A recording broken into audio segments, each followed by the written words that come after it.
Chapter 418. Actually, living in Jiang City wasn't bad. The environment was good and it was quiet. The only problem was that there were 3 meals a day.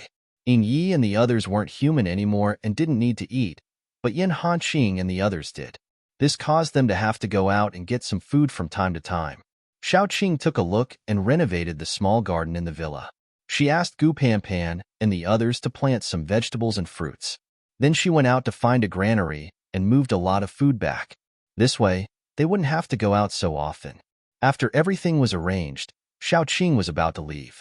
Before she left, she called her friends and Yin Yi over and gave them a detailed explanation. The one she was most worried about was Little Bun. Xiaoqing hugged Little Bun and felt sad. Listen to Aunt Pan and the others at home. Okay? Mommy will be back soon. Little Bun was very sensible. He patted Xiaoqing's back and said, Mommy, you must cure Dai. I will be obedient. Also, I will miss Mommy. Before Xiaoqing left, she kept looking back at the Little Bun with every step she took. Looking at the Little Bun made her feel a lot weaker, and she wanted to cry. However, when she thought of Dai, she gritted her teeth and left. Yin Qiue was still injured, so Xiaoqing carried Dai on her back. The 3 of them continued to walk south. The further south they went, the more humid the air became. On the 3rd day after leaving Jiang City, Dai finally woke up from her coma. On the other hand, in Jiang City, Little Bun was like a fish in water. He wasn't a normal child. In the past, he didn't have many friends except for Qin Zishi.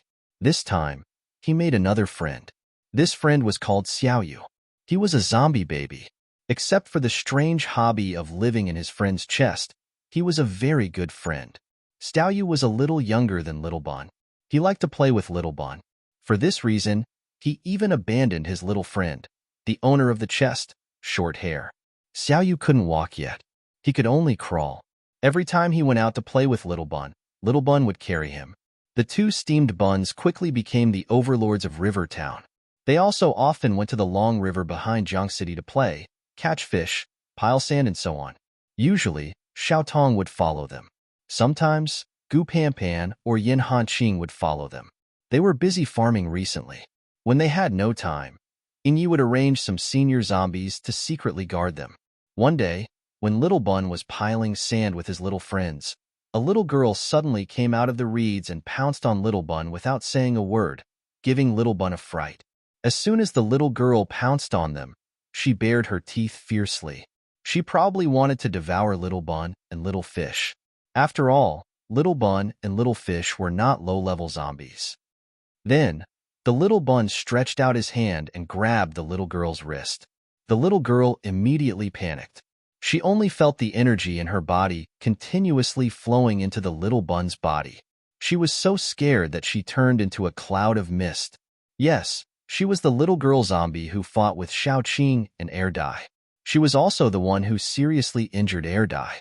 However, she was unlucky. She wanted to come out to hunt for her own kind and recover her body. Coincidentally, she met Little Bun, who was the bane of her. As soon as the cloud of mist appeared, it quickly rushed to Little Bun. Little Bun's devouring speed increased a lot. Xiaoyu also giggled at the side. He pounced on the little girl and swallowed a mouthful of mist. Then, he burped contentedly. Even Yi looked down on her. The little girl's trump card was to turn into a cloud of mist. When she turned into mist, no one could hurt her. Therefore, no matter if she ran or did anything, she would be at a disadvantage.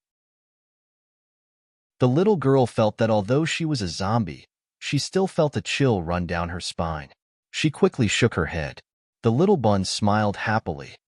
Then let's play. Xiaoqing, who had no idea that her baby had become a black-hearted sesame bun, was hunting at this moment, preparing to make soup for Yin Qiue. Although Yin Qiue's health had improved a lot because of her, it wasn't something that could be done in a day or two. She couldn't stop when she was almost done.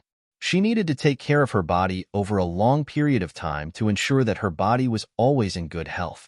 Other than making soup, Xiaoqing was also thinking about another thing. That was, how to cross the sea and reach Japan. In the past few days, she had brought Yin Qiue and Dai to many places and found many things. However, there was nothing that could suppress the strange energy in Dai's wound. Because of this, Xiaoqing decided that she would go out to sea and directly go to Japan. She couldn't delay it for too long. Even if Idiot's body could bear it, she couldn't bear seeing the huge injuries and the pale and weak Idiot every day. However, if they wanted to go to sea, the first thing they needed was a boat. If they didn't have a boat, they wouldn't be able to reach Japan. However, where could they find a boat after the apocalypse? Even if they could find one, who knew how to drive it? Therefore, Xiaoqing happily decided to build a boat by herself. Yin Shiyue was speechless when he heard this decision. Chapter 420. This was already the third day that Xiaoqing and the others had been drifting on the sea. Originally, Xiaoqing had planned to make a small boat by herself and slowly drift towards Japan. Unexpectedly, when they arrived at the seaside, they saw many fishing boats, ornamental boats, motorboats, and the like. It was useless to have a boat. Someone had to drive it. Xiaoqing originally wanted to find a base nearby. In such a base near the sea, there must be former fishermen who knew how to drive a boat. As for whether they were willing to go that far and cross the sea to Japan, Xiaoqing said that although the nuclei were not omnipotent, it was still very useful in some situations. However, Xiaoqing did not know if it was because they were too lucky. While looking for a boat, they found a person. It was a young boy, at most 20 years old. His healthy wheat-colored skin was infinitely close to bronze. Then, he was entangled by an octopus and dragged into the sea. The sea was probably the most dangerous place after the apocalypse. There were too many marine creatures in the sea. After the mutation, most of the marine creatures had very high attack power. Moreover, the sea was unfathomable. No one knew what kind of giant creatures lived at the bottom of the sea. This octopus probably came to the beach to hunt, or it might have been washed up by the tide. The boy did not know what he was doing at the beach, but he was treated as prey. Xiaoqing stared at the huge octopus. Her eyes were deep. After a while, she asked Yin Shiyue, "Do you want to eat grilled squid tentacles?" Yin Shiyue looked at her. Her eyes were shining. She guessed that the person who really wanted to eat was her. Yin Shiyue's mouth twitched. Then, she said, "Why don't we save him? Maybe he knows how to drive a boat. That way, we don't have to look everywhere." Xiaoqing, who had found another gay friend, happily tied up the octopus that was taller than a person. The boy was already in despair. He closed his eyes and waited for death. Suddenly, his body jolted. He opened his eyes and found that he was suspended in midair. His body was still wrapped by the tentacles of the octopus. However, the octopus was already in midair. The octopus was hung upside down by the green vines. In front of the youth stood a woman. She pulled out a knife and slashed down, causing the youth to fall headfirst onto the beach. Xiaoqing picked up the squid tentacle that tied the young man up. The squid tentacle was still alive and was still wriggling. It was very fresh. She pinched the soft and slippery squid tentacles and said to Yin Shiyue and the others very seriously, "Let's have squid for lunch today. We can grill the squid tentacles. The squid tentacles can be grilled on a teppanyaki. We have a grill, so grilled squid will definitely taste good. The rest can be shredded and added with eggs to make soup. It's a pity that we don't have chives. You can save some for when you have chives." Yin Shiyue touched his chin and said. Xiaoqing was very happy about this. "You're right. Before we go out to sea, we can look around and see if there are any vegetables that I didn't bring. We can collect some more." Listening to the two of them discussing how to deal with the octopus, the young man was dumbfounded. After the discussion, Xiaoqing asked the young man, "Do you know how to sail?" The young man was stunned for a long time. Then, he nodded subconsciously. "That's great." Xiaoqing felt that she had done a great job saving the young man. She had killed 2 birds with 1 stone. It really couldn't be better.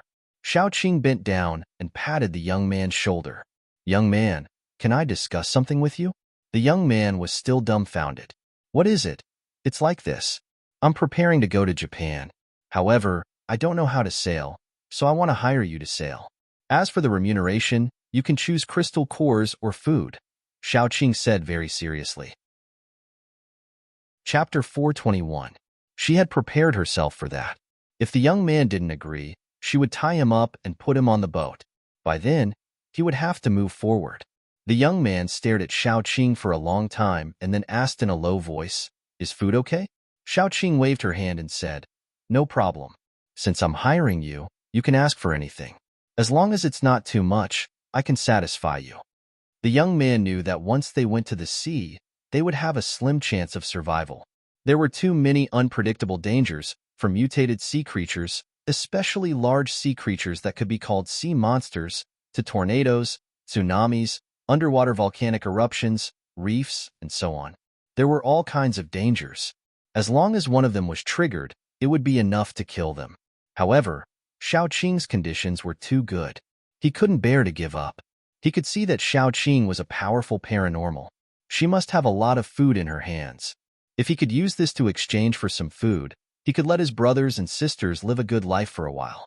This time, he was targeted by the octopus because he came out to look for food. Every time the tide went out, there would be a lot of oysters, seashells, small fish, and the like left on the beach. He just wanted to pick up some of these and bring them back for his brothers and sisters to eat. In the post-apocalyptic world, not everyone lived as well as Xiao Qing and the others. More people were like the young man. They didn't have enough to eat and struggled in the post-apocalyptic world. He sniffed and said with a crying voice, "I'll drive the boat for you. Can you give me 2 more bags of food?" "Okay," Xiao Qing said generously. Before leaving, she had emptied several granaries with her friends. Most of the granaries had been brought back to Jiang City by her friends. She only brought back 20 bags of rice, a few bags of flour, and some red beans and mung beans to cook porridge. The young man was a little surprised. His cheeks flushed, and then he whispered, "Can you let me go back and settle down before I go with you?" "Sure. We also need to buy some things. Where do you live? Let's go back together." Xiao Qing glanced at the octopus that was still struggling and dissected it with a military knife expressionlessly. She threw away the soft bones, the ink sac, and the internal organs, the delicious squid tentacles and meat, and threw them into the space. The teenager who was stunned by Xiao Qing's cruelty. QAQ The young man lived in a small base near the seaside. The base wasn't big, and the entire base only had about 200 to 300 people.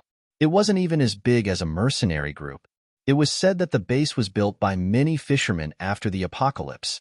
Most of the people were from the same village, so the atmosphere was quite harmonious. The young man led them into the base. Because of the young man's guidance, they were not checked and went straight in. Upon returning to the youth's home, many children came out under the lead of a young girl to welcome the youth. There were 4 or 5 of them, the oldest 7 or 8 years old, and the youngest 4 or 5 years old. The youth said, "Let me introduce."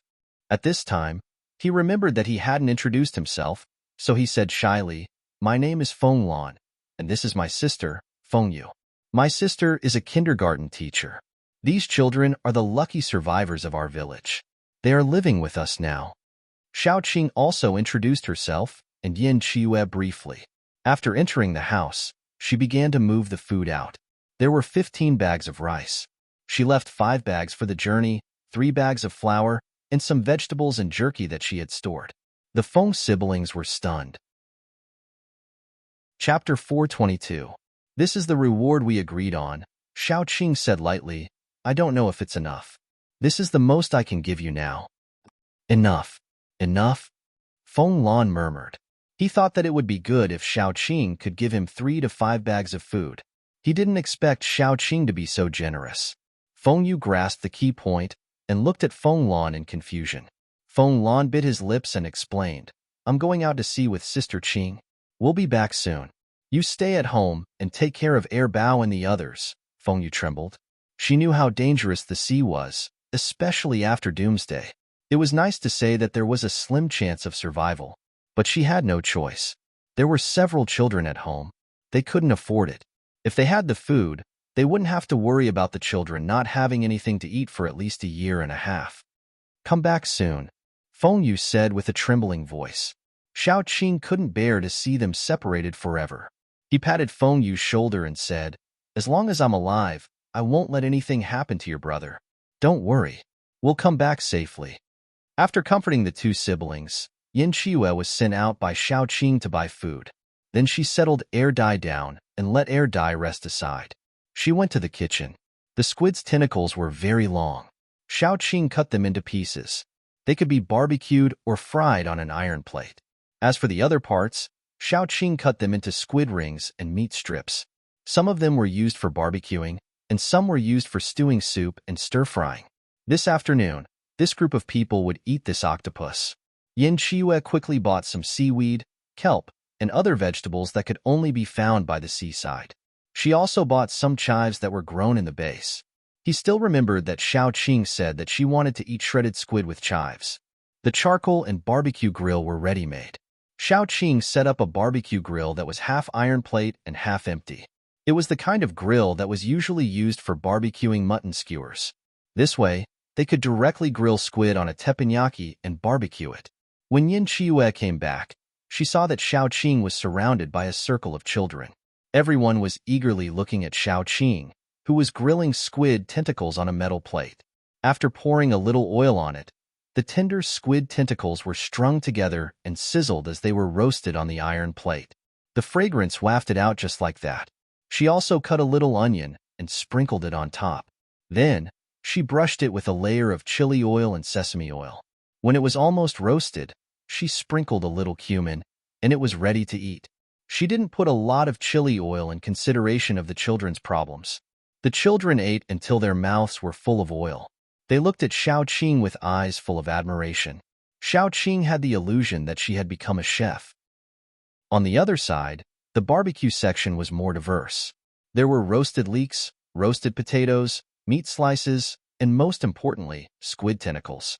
After feeding everyone, Xiao Qing patted her stomach and was very satisfied. Then, she set off with Feng Lan. Feng Yu took the children and reluctantly sent them off. Xiao Qing led the three of them to pick a boat that was neither big nor small. It could be controlled by one person, and it could withstand the wind and rain. It could also travel long distances. Just like that, they set off. Feng Lan was the busiest because he was in charge of sailing the boat. The second busiest was Xiao Qing because she was in charge of cooking. Yin Qiue and Air Dai were very leisurely on the deck every day. There were also fishing nets and the like on the boat. When they stopped to rest at night, Feng Lan would cast the net and catch some fish. These fresh sea fish would be picked by Xiao Qing and the others.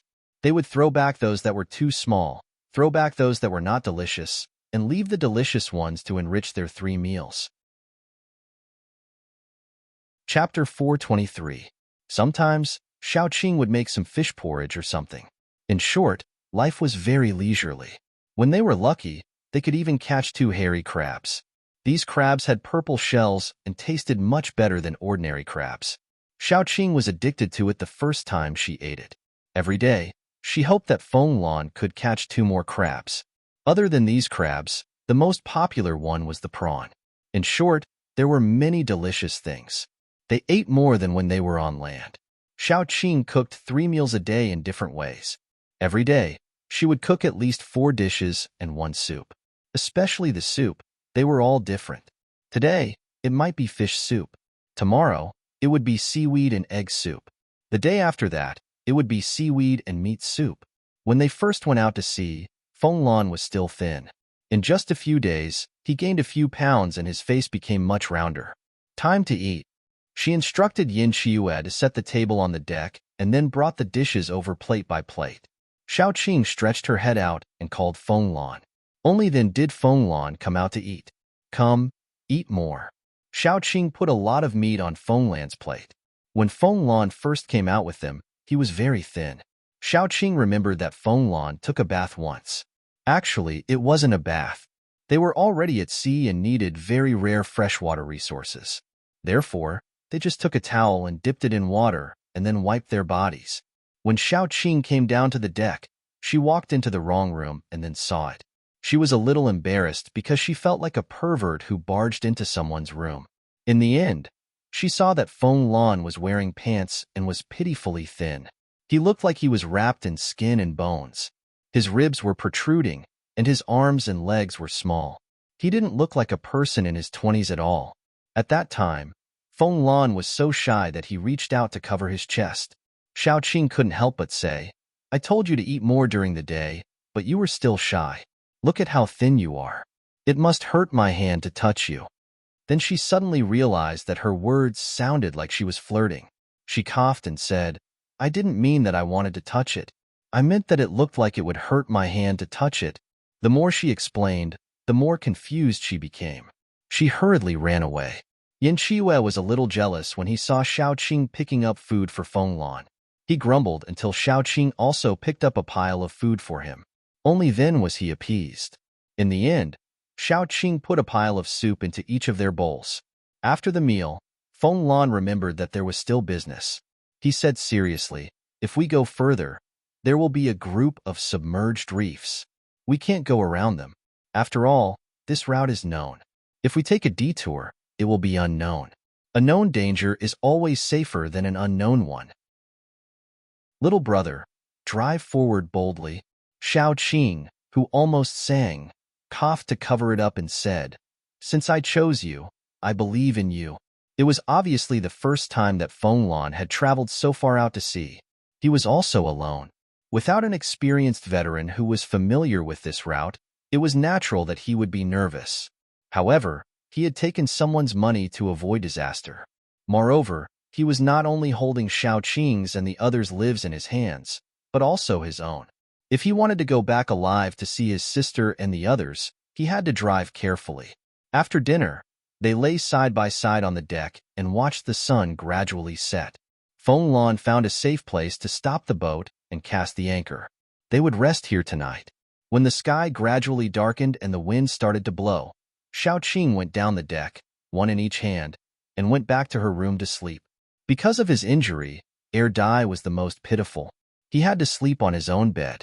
However, in order to observe Dai's injury at all times, Dai slept in Xiaoqing's room. However, another bed was set up opposite the original bed for Dai to sleep on. Xiaoqing and Yin Qiwei slept on the other bed. For this reason, Dai kept looking at Xiaoqing with resentment. He wanted to sleep with Xiaoqing. He wanted to hug Xiaoqing. He wanted to hug Xiaoqing. After making up her mind, Xiaoqing no longer felt awkward when she slept with the two of them. She often lay on the bed generously and pulled them into her arms. She hugged them tightly and slept however she wanted. "Baby, good night." Xiaoqing pinched Yin Qiwei's chin and kissed the tip of his nose. Then, she ignored the resentful Dai and went to sleep. According to Fenglan's words, it would be very dangerous when they entered the reefs. At that time, they would have to be alert at all times and couldn't sleep well. Therefore, they should sleep well before they reached the reefs. Yin Qiwei also leaned forward and kissed Xiaoqing's lips. He was very satisfied. "Good night, dear. Dai, QAQ, you're abusing the wounded." Chapter 424. They officially arrived at the reefs at noon the next day. The reefs here were very dense. From afar, one could see the tip of a black reef sticking out of the water. Occasionally, seagulls would land on it to rest. Only a small portion was exposed. Most of the reefs were hidden underwater, waiting for passing ships to sail into the reefs. Then, they would use their not-so-sharp tips to destroy the bottom of the ship. Once the bottom of the ship was flooded, the ship would sink in a short period of time. In this vast sea, there was nothing but seawater as far as the eye could see. Once the ship sank, there was no other possibility other than drowning. Therefore, the reefs were a very dangerous existence for passing ships. They were second only to tornadoes. In terms of the number of ships that sank in the reefs and tornadoes, there were more ships that sank in the reefs. Before entering the group of submerged reefs, Fenglan was extremely nervous. There was a safe channel in this group of submerged reefs that could accommodate large ships. Those veterans who often used this channel were naturally very familiar with it. However, a newcomer like him would be buried at the bottom of the sea if he was not careful. Fenglan was quite afraid. He still had a few siblings at home waiting for him to return and raise them. As long as he could return alive, who would be willing to die? He had made a lot of mental preparations before embarking on this channel. After all, once a ship sailed in, there was no way to turn back. They could only walk to the end. They would either drown there or leave safely. Compared to Fenglan, Xiaoqing and company were much calmer. Firstly, they didn't know how to sail a ship. Even if they were nervous, it was useless. Anyway, there was no way they could help Fenglan steer. Secondly, they didn't know how terrifying the reefs were. The sea was tolerant and terrifying. When they first entered the reefs, it was relatively smooth. Feng Lan carefully followed the map and followed the safe channel forward, afraid that he would take a wrong step. Xiao Qing leaned on the railing of the deck and looked out. On both sides of the railing, she could see small pieces of reefs sticking out of the water. Occasionally, she could see wooden planks hanging from the reefs or tattered cloth. If she was lucky, she could even see the bones of unknown creatures. It was unknown how much time had passed, but the bones were already decayed white. It was as though they would turn to dust with a touch. These were probably ships that had sunk in this area of the sea. After many years of weathering, they had become what they were today. Xiao Qing observed carefully for a while. Yin Qiwei carried half of the watermelon over for her to eat. She held the watermelon and picked up a spoon to eat it. She was halfway through eating the watermelon when the boat under her feet suddenly shook violently. Her first reaction was to think that they had hit a reef. Then, Xiao Qing saw something climb up from the bottom of the boat, through the guardrail, and onto the deck. The wriggling tentacles were very familiar. They were clearly the squid feet they had eaten a few days ago. The chewy and delicious taste was still rolling in their mouths. Xiao Qing swallowed the watermelon in her mouth and smacked her lips. She felt that there might be something delicious to eat for lunch today. Without another word, she stuffed half of the watermelon into Yin Qiwei's arms and jumped onto the guardrail. She looked down and stretched out her head, only to see an octopus tentacle stabbing straight at her face. It's so thick. I wonder if it'll taste better if I add some mustard. Xiao Qing bit her nails and thought for a moment. Then, she grabbed the octopus tentacle that flew over with one hand and took out a knife with the other hand. She cut it off. The thing under the water probably felt the pain. Countless tentacles kept stirring the water, causing the entire boat to sway. Chapter 425. Feng Lan ran out of the control room and said anxiously, "Sister Qing, if this goes on, the boat will hit the reefs on both sides. That would be the end of them." Xiao Qing nodded, jumped up, and jumped down. The big guy in the water came out. Its head was black, and its eyes were much bigger than fists. So ugly. Xiao Qing pinched her nose and landed on the big guy's head with the military knife. Her goal now was to kill it directly and then turn it into lunch. Such a big octopus could be eaten for several days. It just so happened that the one she caught last time was too small. She didn't have enough to eat before it was gone. Xiao Qing happily inserted the knife into the octopus's head. This octopus's skin was too thick. Even after the military knife was inserted, it probably couldn't pierce through the subcutaneous fat. However, it clearly felt pain, so it kept struggling. Its squid feet slapped the water full of waves. Xiao Qing's boat swayed and looked like it was about to hit the reefs. Fortunately, Feng Lan was very reliable. He controlled the boat and didn't hit the reefs. However, if this big guy was allowed to make waves, hitting the reefs was inevitable. Xiao Qing frowned. It was easy to kill this octopus, but she didn't expect that thick skin also had its benefits. This octopus was too big, and its internal organs couldn't be hurt. So even if Xiao Qing's attack could hurt it, there was no way to kill it. Xiao Qing was in a bad mood for a moment. She let the vine stretch out and trap the big guy in the center. Then, she kept tightening until the big guy couldn't move. Xiao Qing held the military knife and looked up and down. However, the length of a military knife was about the same as a dagger. Even if it reached the handle, it couldn't kill this big guy. She had to give up on using the knife. Then, she found the small wound she had torn with the military knife and inserted her 10 fingers. Xiao Qing's sharp nails pierced through the big guy's head and into his arm. As long as Xiao Qing moved her fingers, she could feel the soft flesh. It was said that every tentacle of an octopus had a brain, but it only had 3 hearts. Xiao Qing counted as she dug. Sure enough, there were 3. The poor creature kept spitting out ink, and the blue blood gushed out of its body. When it mixed with the seawater, it was indistinguishable. After confirming that the big guy was dead, Xiao Qing tied its legs with vines and dragged it onto the deck. The huge octopus was like a mountain of meat, lying softly on the deck. Xiao Qing grabbed one of the octopus legs and pinched it. The suckers on it were very annoying, and it was very sticky. "We can eat octopus for lunch again." Xiao Qing touched her nose and said seriously, I really want to eat shredded octopus with wasabi.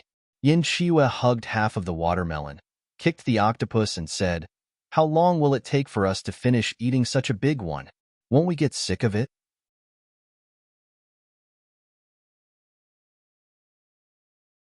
Chapter 426.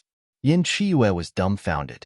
He seemed to have heard Xiao Qing say that she was willing to marry him. No, she was willing to marry him. Was he hallucinating? Was what he had just heard true? Yin Chiue secretly pinched his thigh. He thought that his action was subtle, but Xiao Qing saw it all. Xiao Qing leaned on his back and laughed. Her laughter caused her chest to vibrate, which was then transmitted to Yin Chiue's body. That strange numbness once again took over Yin Chiue's body. Yin Chiue quietly took a breath. He couldn't help but turn over and hug Xiao Qing. "Is what you said true? You're not lying to me?" Xiao Qing covered his eyes and kissed him on the lips. "When Air Dai went missing and you were seriously injured, I realized that I couldn't bear to lose either of you. Don't blame me for being greedy. Of course, if you don't want to, you can pretend that I didn't say anything." Before Yin Chiue could speak, Air Dai, who had been lying on the side, rushed over and forcibly separated the two of them. He leaned forward and kissed Xiao Qing. His eyes were full of anger. "Ah Qing is mine." Xiao Qing hugged Air Dai and Yin Chiue. She whispered, "I once thought that this action was too shocking. How can one person love two people? But later, I thought about it carefully. I broke my heart into several pieces and gave them to the two of you. Why should I care about other people's gossip? I only care about whether the two of you are willing to accompany me." Yin Chiue didn't say anything and hugged Xiao Qing's waist tightly. He sighed and said, "I never thought of monopolizing you because I know that you can't let go of Air Dai. To the two of you, I'm the latecomer. So I'm very satisfied now." But he looked at Air Dai with some worry. Xiao Qing touched Air Dai's head and said, "When he recovers his memory, it's best if he's willing to stay. If he wants to leave, I won't stop him." Not everyone could accept such a strange relationship between the three of them. Yin Chiue accepted it very well. He rubbed Xiao Qing's leg and said contentedly, "I'm prepared to pursue you for the rest of my life." This happiness came too quickly. Xiao Qing patted his head and asked him to continue lying on his stomach. Then she held Air Dai and put him back on the other side of the bed. She told him, "I have told you many times that you can't move because of the injury on your back. If you don't listen to me, I won't want you anymore." Air Dai grabbed the corner of the quilt and looked at Xiao Qing pitifully. Then, she was stuffed back into the quilt. After putting Air Dai back in, Xiao Qing breathed a sigh of relief and continued to scrub Yin Chiue's back. When she was scrubbing Yin Chiue's back again, it was a little ambiguous. After all, no matter what happened between them in the past, it wasn't right. But now, they were boyfriend and girlfriend, so it was normal for them to do whatever they wanted.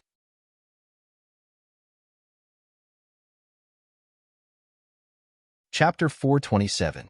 Especially now that they were in the middle of the vast sea, if some natural disaster happened and their ship was damaged, they would really be finished. Xiao Qing leaned against the railing and looked for a long time. She looked at the weather and then at the sea, but she didn't find anything out of the ordinary. At this time, Xiao Qing was a little sleepy and was about to go back to the cabin to sleep. She had just taken 2 steps when she felt the entire ship shake a few times. She felt a little uneasy, but it could also be that the marine animals in the water had touched the ship, causing it to shake. She frowned and stopped to look around again. She didn't find anything out of the ordinary, so she went back to the cabin to sleep. The next 2 days were peaceful. They didn't find anything suspicious, except for the sea creatures that kept swimming in the sea and rushing in another direction. It wasn't until noon the next day that they finally reached the edge of the reef group. They would be able to leave the reef group after another hour or so. Even Feng Lan couldn't help but breathe a sigh of relief. But at this time, their ship suddenly shook violently. The patient, Yin Chiue, almost lost her balance and fell onto Xiao Qing. After the tremor, nothing happened. But in the next half an hour, such tremors kept happening. It could be an accident if it happened once or twice. But after so many times, she really couldn't comfort herself. Xiao Qing frowned and turned around. Suddenly, she felt that something was wrong. Not far away, some fish suddenly floated up with their bellies facing up. She looked carefully.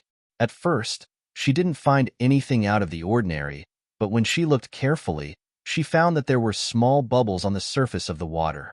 At first, they were really small bubbles, but slowly, the bubbles started to get bigger and bigger. Then, like small fountains, they formed on the surface of the sea. 4 words suddenly flashed in Xiaoqing's mind. Underwater earthquake. She couldn't care about anything else. She ran to the door of the control room and shouted, "Speed up immediately and leave this area quickly. Don't worry about whether we hit the reef or not." Fenglan didn't know what was going on. He looked at Xiaoqing blankly. Xiaoqing said anxiously, "It's either an earthquake or an underwater volcano eruption. If we're late, we'll all die here." Fenglan was so scared that his face turned pale. Without another word, he began to speed up. In order to speed up, he measured the direction of the wind and raised the sail. The entire ship was like an arrow released from a bow, quickly rushing forward, completely disregarding whether or not it would sink if it hit a reef at such a speed. Perhaps it was because his life was in danger, but Fenglan simply performed exceptionally well. The boat whooshed on the surface of the water and perfectly avoided the reefs. Just as they were about to rush out of the group of reefs, the surface of the water, which had been bubbling all this time, suddenly rumbled and spewed out a black-gray substance. It was probably water mixed with some kind of mud-like substance. Then, it spewed out more than 10 meters high. The abnormal movement on the surface of the water directly caused huge waves that swayed in all directions. The small boats that were affected seemed to be sailing on the top of the waves. At this time, Fenglan was already doing his best. His hands were so fast that they left after images. Xiaoqing and the others didn't know how to sail a ship, so they couldn't help Fenglan. They could only watch anxiously as more and more black-gray things erupted from the bottom of the sea. It was almost certain that it was indeed an underwater volcano eruption. This was only the early stage of the eruption. In the later stage, what would erupt would be magma. Generally speaking, even if an underwater volcano erupted, the magma would be cooled by the seawater and eventually form a volcanic island. However, this cooling process took a long time. Chapter 428. At least, Xiaoqing and the others couldn't wait any longer. Just as they were about to leave the reef, a huge wave suddenly caught up with them. Underwater volcanic eruptions had always been one of the main causes of tsunamis. If the eruption continued for a while, it would form a huge tsunami. Although it hadn't formed a tsunami yet, the wave was already very big. If such a wave hit them, their small boat would only end up broken. Splash! The wave hit the stern of the boat, causing the whole boat to jump up and down with the waves. Xiaoqing reached out her vines and tied them around Erdai and Yin Qiue's waists. Then, she hugged the pillar tightly. She fixed the 3 of them on the boat. The waves came one after another, and the poor boat couldn't control its direction at all. If they hadn't been at the edge of the reef where there were fewer reefs, they might have hit the reef by now. Even so, Xiaoqing still had an illusion that the boat would fall apart in the next second. The power of nature was really not something that humans could resist. Facing such a natural disaster, even Xiaoqing, who was about to break through to level 6, could only resign herself to fate. Just as they left the reef and were sent out by the waves, a huge wave hit them head-on. "Oh no!" Xiaoqing exclaimed. She quickly reached out another vine and tied Fenglan's waist. If the boat really fell apart, at least the 4 of them would still be together. Then, the boat would really fall apart. The huge wave hit the boat directly.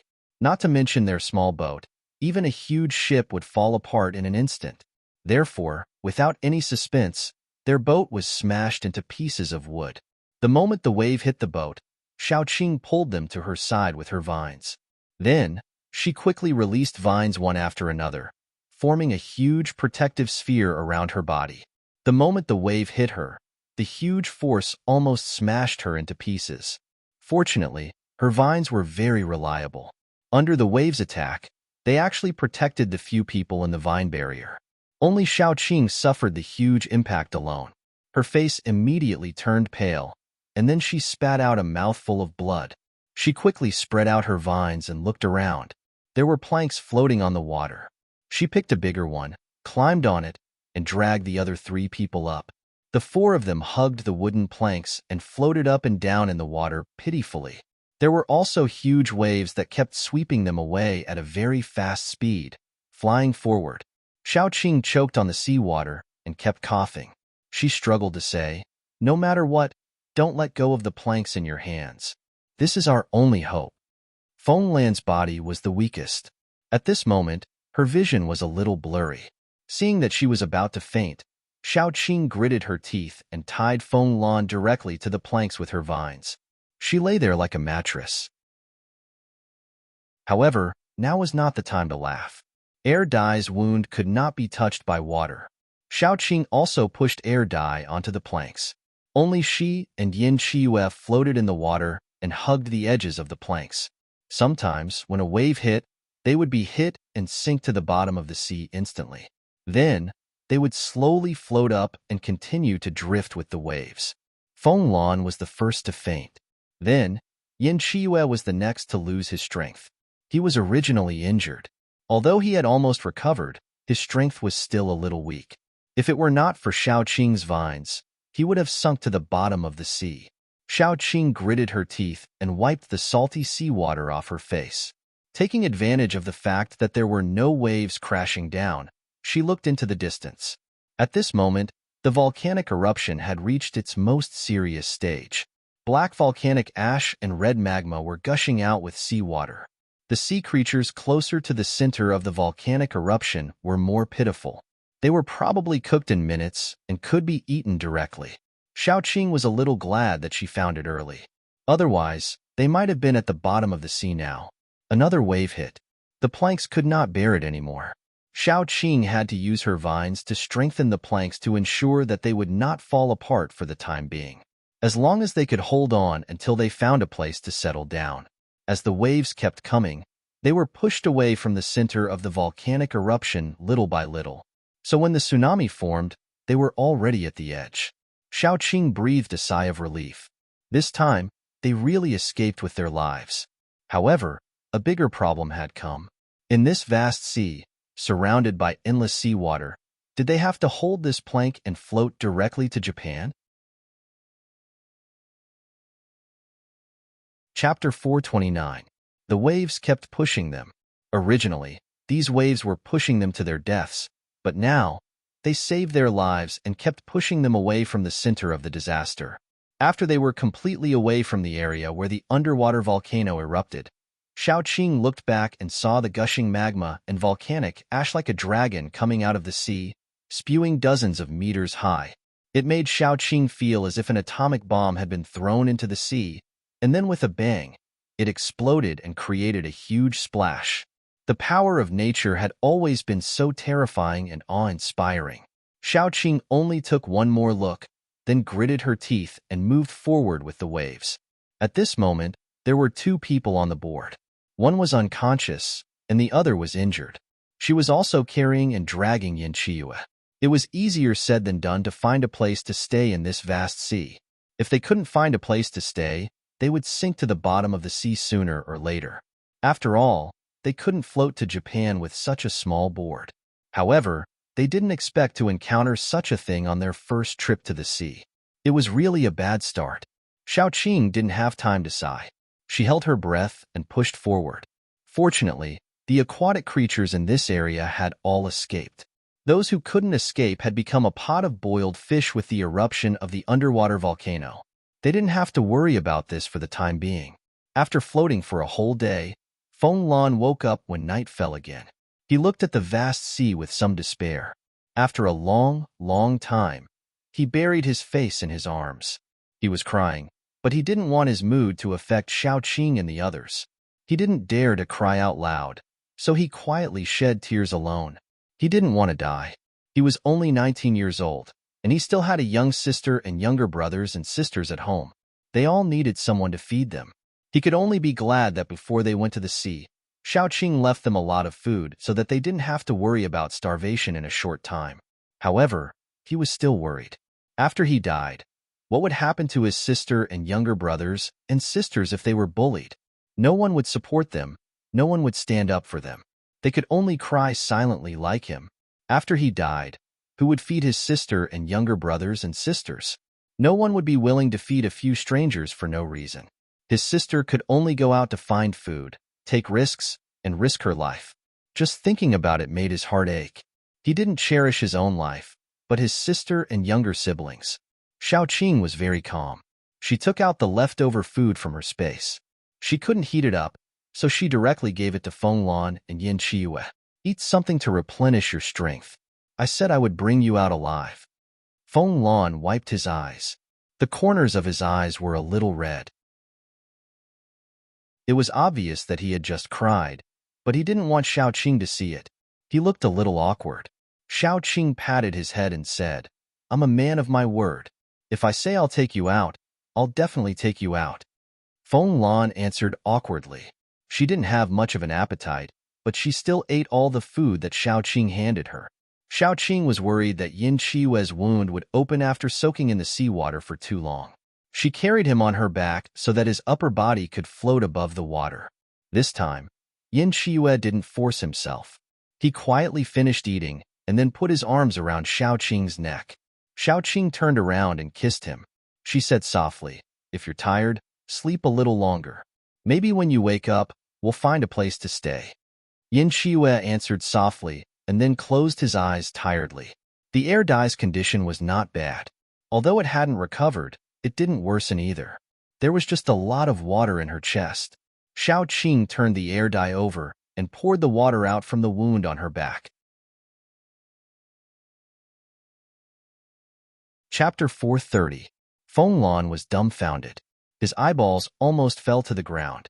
He pointed at air dye and said, You. My air dye isn't human. You better not point your finger at him. He might bite you. Xiaoqing deliberately scared Fenglan. Fenglan was so scared that he quickly hid his finger behind his back. Xiaoqing laughed at that moment. She lay on the wooden plank and laughed in a muffled voice. After a while, she said, Little brother, don't be afraid. Dummy doesn't bite people. Even if you put your finger in his mouth, he won't bite. Fenglan didn't dare to do that. He curled up into a ball and whimpered in the corner. He looked very pitiful. After a long time, he said softly, I'll keep it a secret. Don't kill me. Xiaoqing was amused again. She leaned over and kissed air dye's pink lips. Then she said to Fenglan, Look, he really doesn't bite. Fenglan was speechless. The night was especially unbearable. The cold seawater occasionally washed over the wooden board. They were all wet. Whether it was the people on the board or in the sea, there wasn't a dry spot on their bodies. Now wasn't the worst part.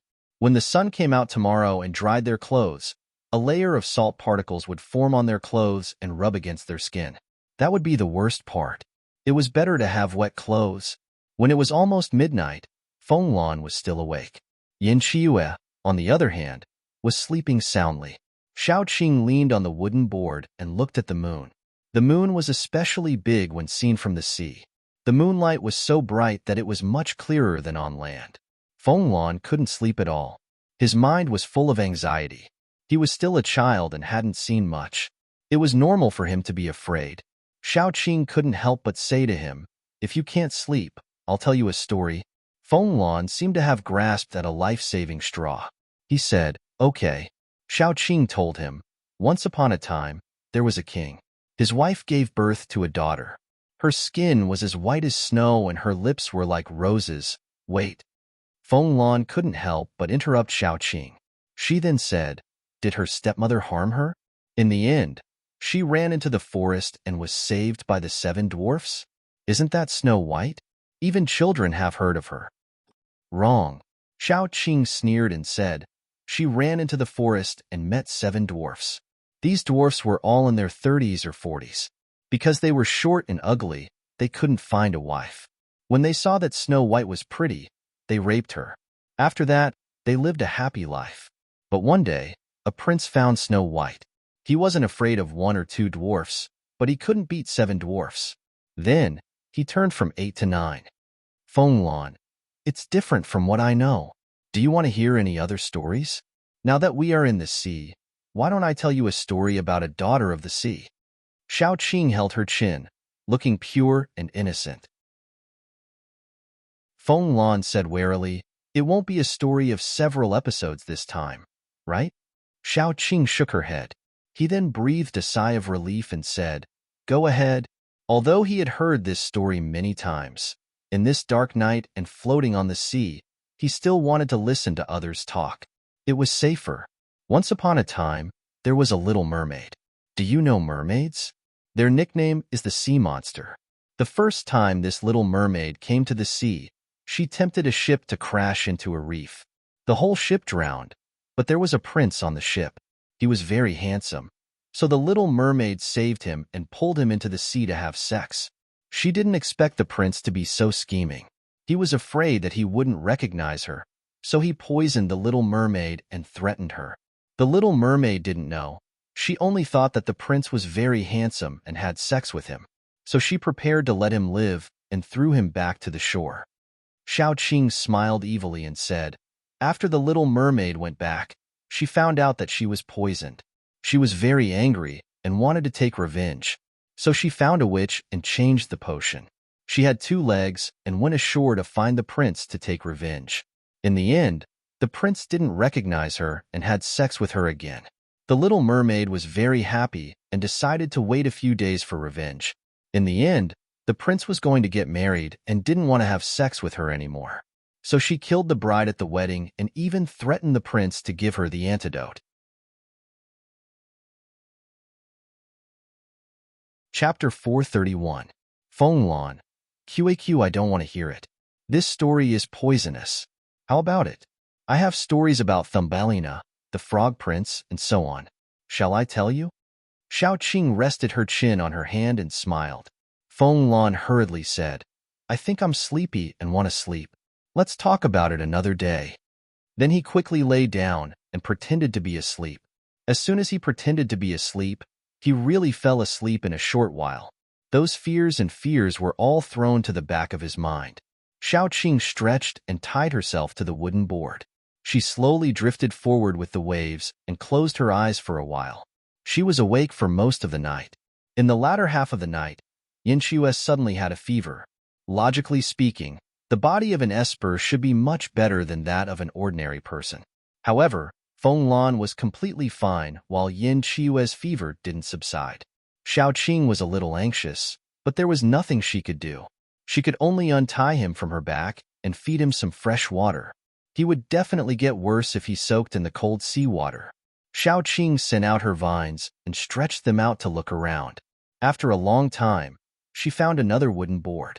Xiao Qing dragged the wooden plank over and tied it together with the current wooden plank with vines. The vines tied it up layer after layer, like tape wrapped around it, and also like a layer of green carpet. In short, it was much softer, and the seawater didn't soak in for the time being. Xiao Qing then put Yin Qiues on it. If it weren't for the fact that the quilt became more damp after absorbing seawater, which was very harmful to Yin Qiues' body, Xiao Qing would have thrown dozens of quilts on it. Pushing the simple wooden raft, Xiao Qing didn't rest at night. She kept kicking the water with her feet and drifted forward bit by bit. She drifted for a day and a night without stopping. During this time, Feng Lan couldn't stand it anymore and asked her to rest, but she didn't move. Little brother Feng Lan was worried to death. No matter what, it was still manpower. How far could Xiao Qing push them? Could she push them until they found a place to settle down? She didn't want Xiao Qing, the backbone, to fall before she could find a place to settle down. However, Xiao Qing could only use this to vent the anxiety in her heart. Yin Qiues' high fever had not subsided. When she touched her forehead, it was boiling hot. She had to quickly find a safe place to rest. On the 3rd day after the underwater volcano erupted, while they were still floating on the sea, Feng Lan saw something that looked like a shark fin appear on the surface of the sea not far away. He was shocked at that time. After all, the 4 of them were on the surface of the sea and didn't have anything to protect them. Once they were targeted, they would be 4 pieces of meat. Feng Lan was very nervous, but Xiao Qing was very happy.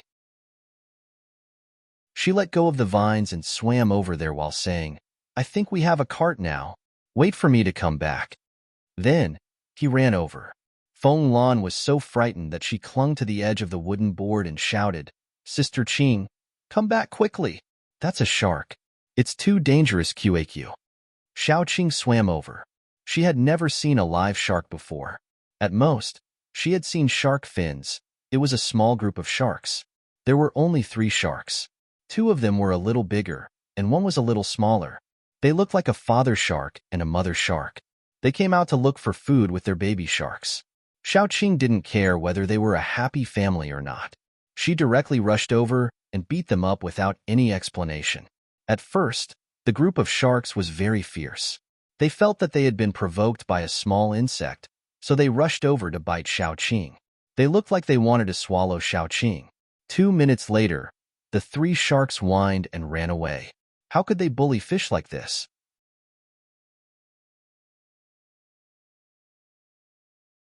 Chapter 432. Didn't they say that human beings were tiny insects that tasted good? Why was this human being different? Just like that, the 3 sharks were tied up by Xiaoqing's vines and driven back, giving Feng Lan a fright. Xiaoqing tied one end of the vines to the shark and the other end to the wooden board. Then, she drove the 3 sharks forward. The sharks were beaten very pitifully and completely gave in. They didn't dare to make trouble and ran forward with the wooden board. Xiaoqing said that if they behaved well, she would let them go after they found a place to rest. Otherwise, they would eat shark's fin for dinner. In order to be released after serving their sentences, the 3 sharks ran very fast in the water. From afar, it looked like Xiaoqing was chasing the 3 sharks on the wooden board. It was really different to have a native leading the way. That afternoon, before the sun set, they saw a small island. It was really a small island. From afar, it looked like a small black dot. No matter how big or small it was, at least they had a place to rest. As soon as Xiaoqing stepped on the beach, she felt an indescribable comfort. She hurriedly moved the injured people down and found a dry place to put them. Then, she dragged the wooden board to the shore and put it there. Finally, she let the 3 sharks go. The 3 sharks almost cried with joy. They were finally out of the hands of the big devil. Finally, they didn't have to become a plate of shark's fin. Congratulations, Mama, we won't pretend anymore. Because of the climate, this kind of small island was close to a tropical jungle in all aspects. Xiaoqing was worried that there would be poisonous snakes or something like that. The first thing she did was to set up a tent by the shore and sprinkle realgar around it. This realgar was bought in the capital when they needed to drink realgar wine during the festival. She didn't expect that it would be useful now. After moving Yin Qiyu into the tent, Xiaoqing asked Dai and Feng Lan to set up another tent. She went into the tent to take care of Yin Qiyu. Yin Qiyue's fever still hadn't subsided. Xiaoqing took out new clothes from her space and prepared to change Yin Qiyue's wet clothes. She unbuttoned all of Yin Qiyue's buttons. When she lifted his body to take off his clothes, she suddenly felt something sticky on her hands. She flipped Yin Qiyu over and saw that the place where Yin Qiyu had been injured had already scabbed over. Now, it had been soaked in seawater and the flesh around the wound had turned white. But when he was in the sea, he didn't even make a sound. Xiaoqing held her breath. She felt a throbbing pain in her heart. She quickly took out the medicinal powder and found a clean towel and fresh water. After wiping Yin Qiyu from head to toe, she applied the medicine on him. The pitiful Yin Qiyu was only wearing a pair of pants as she lay there. Xiaoqing had bandaged her wound like a rabbit's ear. After cleaning up, Xiaoqing went out. Dai and Feng Lan hadn't set up the tent yet. She told them to be careful and protect Yin Qiyu. Then she went to the forest to pick up some firewood to cook a hot meal. They had been floating in the sea for so long and hadn't had a hot meal. If they could drink some hot soup and have a good sleep, it would definitely relieve their physical and mental exhaustion. Especially Yin Qiyu. He had a high fever and needed to replenish his strength. Once Xiaoqing went out, she didn't just pick up some firewood. She also found a lot of wild vegetables and wild mushrooms. She also caught a pheasant and prepared to make soup. Chicken soup was the most nutritious. With a bowl of hot soup and some medicine, Yin Qiyue's body temperature might go down.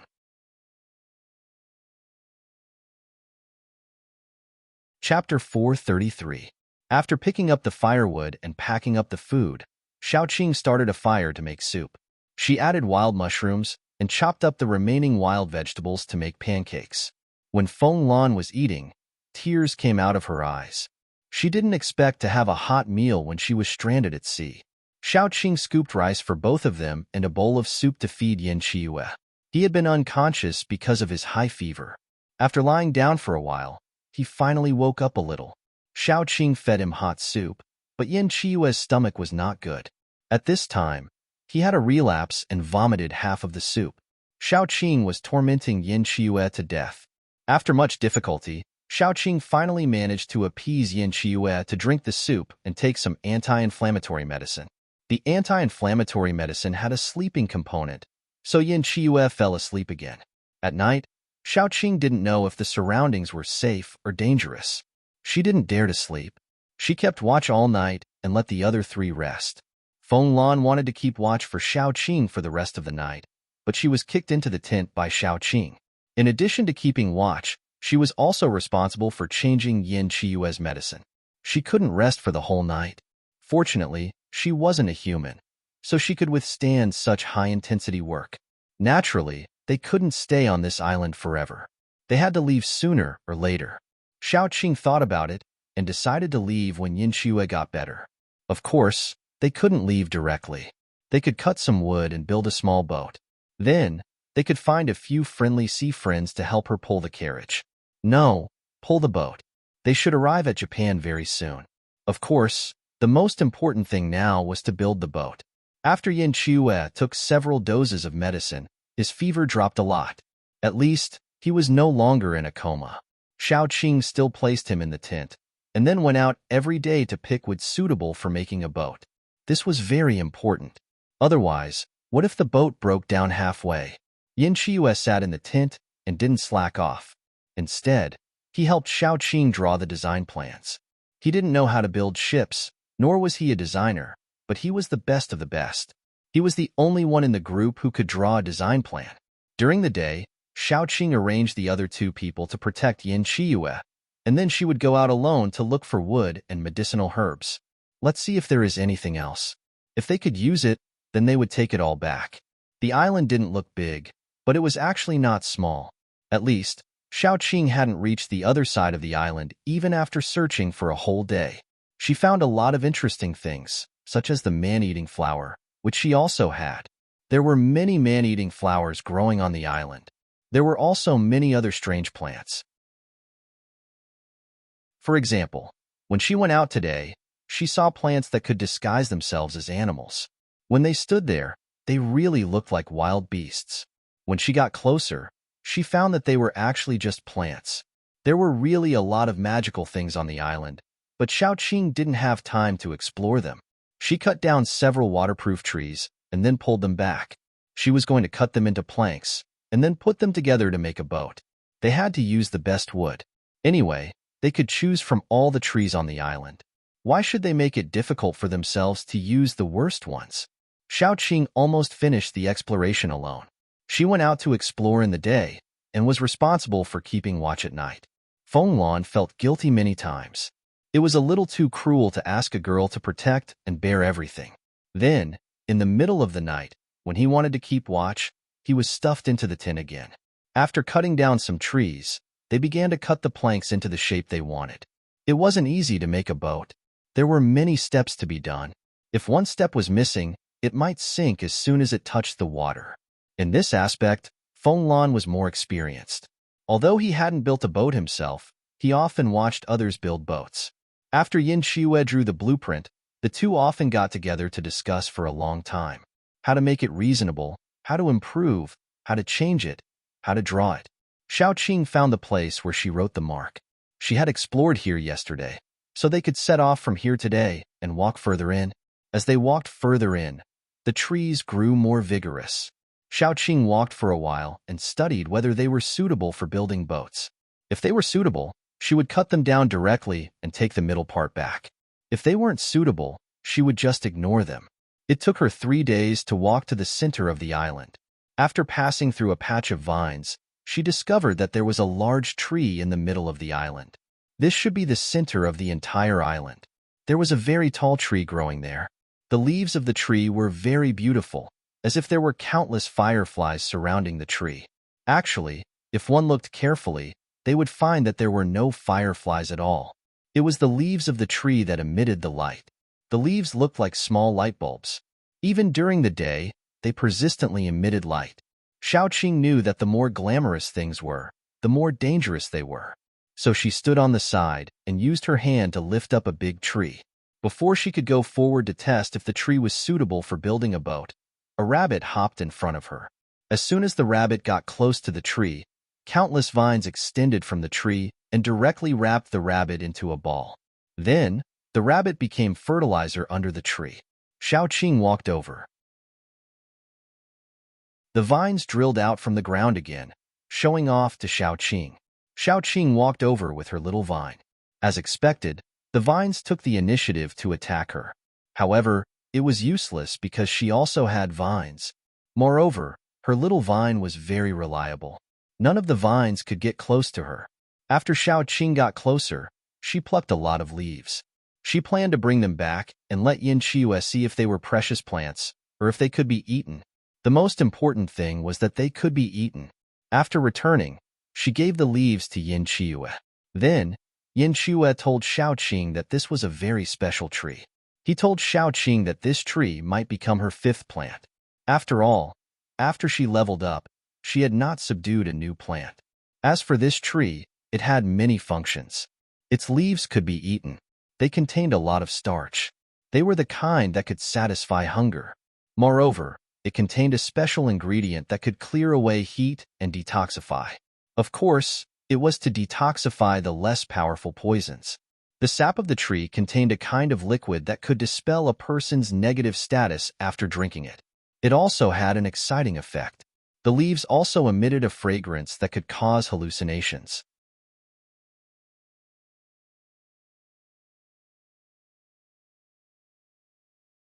With Xiaoqing, who was a master chef, their life was very happy. Then, as they played and worked, they finally built the second ship and prepared to test the waters. A few people pushed the boat to the seaside and then slowly pushed the boat into the sea. After pushing it into the sea, they checked everything and finally found that the boat was a success this time. At least a day and a night had passed, and not a single drop of water had leaked in. This at least meant that if the ship was sailing on the sea, there would be no problem for a short period of time. As for how long it would take, they just wanted to go to Japan. This place should not be too far away from Japan. If they caught a few coolies to pull the boat, they would be able to reach Japan in less than 10 days to half a month. After confirming that the boat was successfully built, they were not in a hurry to leave. Instead, they first fixed the boat and then returned to the shore. They had long finished all the vegetables and fruits they had brought with them since they went out to sea.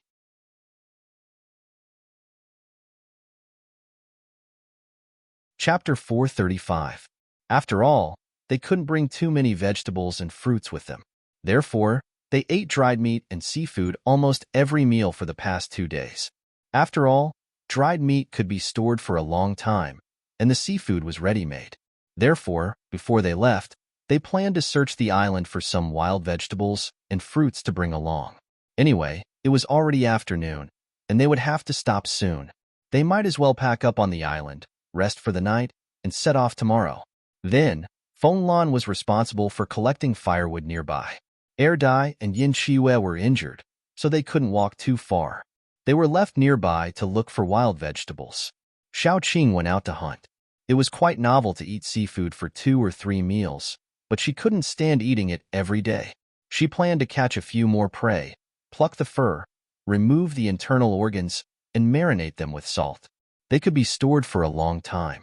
After a long time, Fenglan had made a fire and was sitting on the side to fill the firewood. Yin Qiue was picking vegetables, and Erdai was sitting beside Yin Qiue. He followed suit, but it was a mess. Xiaoqing came back with a few small wild animals such as pheasants and rabbits. She dragged a wild boar the size of a small hill. The wild boar was very big, and its fur stood up like needles. Its fangs were curved and looked very sharp. It was so big, Fenglan swallowed and said, "Are we going to eat this tonight?" "Well, don't look at how big this wild boar is. Its meat is very tender. You can roast it, boil it, or fry it."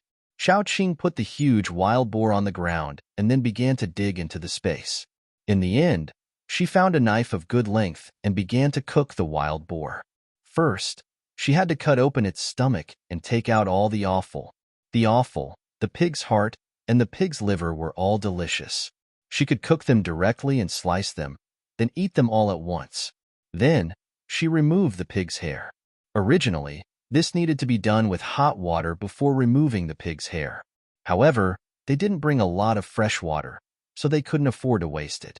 Therefore, Xiaoqing directly gave up on removing the pig's skin and threw away the skin and hair.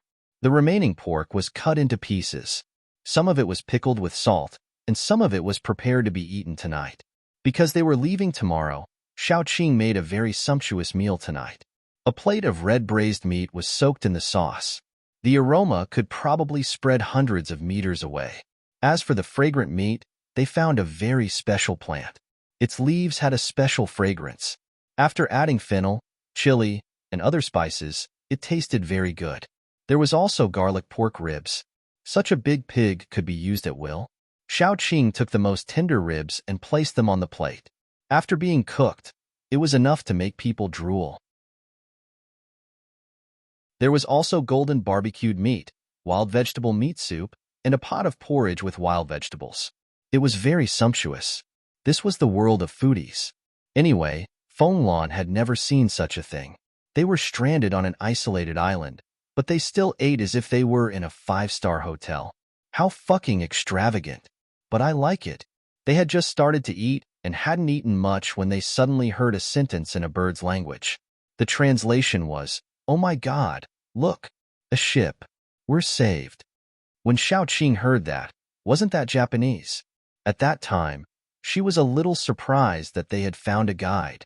After all, it was very difficult to find the right direction on the vast sea. Once they deviated from the route, they might not be in Japan anymore. As for whether the owner of the voice was willing to lead the way, it didn't matter. If they were still unwilling, there was nothing they could do. Then, Xiaoqing stood up and let Air die, and the others continued to eat. She stood up and walked to the beach. As soon as she left, Yin Qiue followed. Air die also wanted to follow, but was stopped by Yin Qiue. When they reached the beach, there was a broken wooden board on the beach. 3 men and a woman surrounded the boat they had just built. They were extremely surprised. There were a little too many people. Their boat couldn't be brought along, and they didn't need so many people for a guide. Xiaoqing rubbed her chin. Only then did those people see Xiaoqing and the others. They looked at each other. One of the men with braids stood out and asked in Japanese, "Is this your ship?" Xiaoqing understood their language, and so did Yin Qiue. Xiaoqing glanced at Yin Qiue, and Yin Qiue immediately said, "That's right. What's the matter?" The man raised his head, and his nostrils were about to poke the sky. "We're requisitioning this ship." As he spoke, he raised his hand, and a small tornado appeared on the beach. A level 3 mutant. Xiaoqing laughed after making the judgment. They wanted to snatch it just because they were mutants. Were these people retarded? Who would dare to go out to see if they didn't have some ability? A level 3 mutant dared to show off? Before they could say anything, the only woman in the group pointed at the bonfire not far away and said excitedly, "Everyone, look, it's food." The eyes of the 4 people turned green. They had been drifting on the sea for a long time, and they had relied on a few dry biscuits to survive until now. Now, when they saw her die and the others, with a piece of pork ribs in their left hand and a pair of chopsticks in their right hand, they wanted to pounce on them immediately like a few green-eyed wolves. The person who spoke first immediately said, "We're requisitioning this food too." Then, he took out a few level 1 and level 2 mutant crystal nuclei and threw them to Xiaoqing with an expression that said, "This is your reward." Yin Qiue was amused. These level 1 and level 2 mutant crystal nuclei were like trash in Xiaoqing's hands. Normally, when they went out to do missions and encountered zombies, they would only take level 3 mutant crystal nuclei. It could be said that if a level 2 mutant crystal nucleus fell on the ground, they wouldn't even pick it up. These people were definitely retarded. Yin Qiue immediately laughed and said, "Everyone in the world is your mother? If you want to rob us, you should know your own strength first." Hearing that, the man was nervous at first, and then he carefully looked at Xiaoqing and the others. At first glance, Xiaoqing was undoubtedly an ordinary person. Erdai and Xiaoqing didn't have any energy waves. Only Yin Qiuyue was a mutant. Among the four of them, 3 were mutants. Why would they be afraid of ordinary people like Xiaoqing and the others? Another man in a samurai suit said, "Sangjun, there's no need to talk to them. Just kill them all." The last man smiled wretchedly and said, "Remember to keep this girl alive. I haven't seen such a good girl in a long time."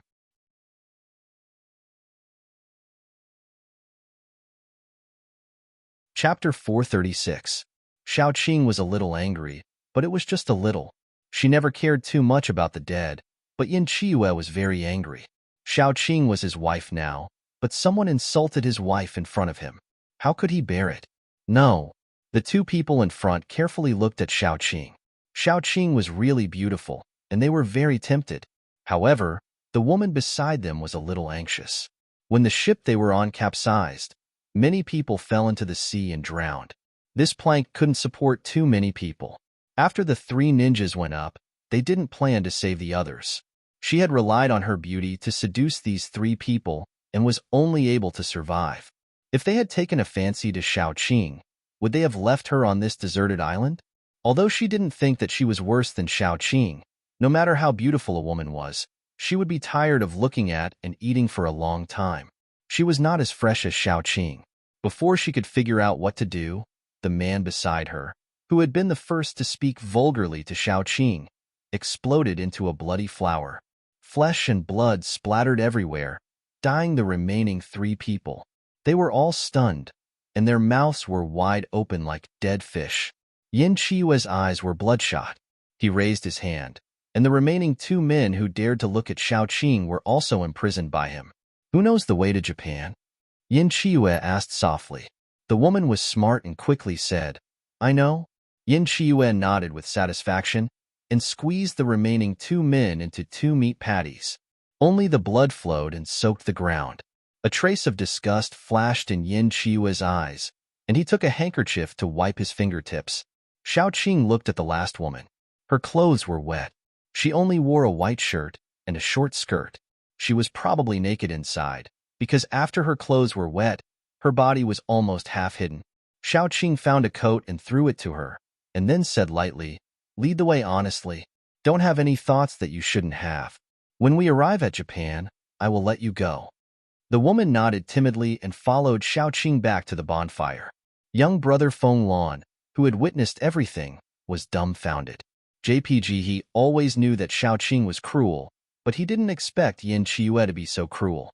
However, he knew very well that those Japanese were definitely not good people. After all, he could feel that Xiaoqing and the others were not bloodthirsty people after getting along with them for a long time. If the other party didn't have a death wish, they wouldn't kill people casually. The name of the Japanese woman that Xiaoqing brought back was Muko Ito. At least on the surface, she seemed to be a relatively obedient woman. Xiaoqing didn't intend to torture his captive, so he gave her some food. Anyway, there was so much food that they couldn't finish it. Muko Ito took the food gratefully and squatted aside to eat. On the other side, Xiaoqing packed up the kitchen utensils and was ready to sleep. Muko Ito became a problem. She couldn't live with men, especially the men in Xiaoqing's family. Xiaoqing had no choice but to let Erdai and the other 2 men sleep in one tent, while she and Muko Ito slept in the same tent. Yin Qiue was very unhappy about this, but no matter how unhappy he was, he could only listen to Xiaoqing. For the whole night, Muko Ito slept in the corner, looking pitiful. The next morning, Xiaoqing woke up early. She went to pick some fresh wild vegetables that were still wet with dew and cooked a pot of porridge. While cooking the porridge, she had already gone to the sea. She wanted to find a few large fish like sharks to pull the boat for them. She didn't expect that the 3 sharks from before were still nearby.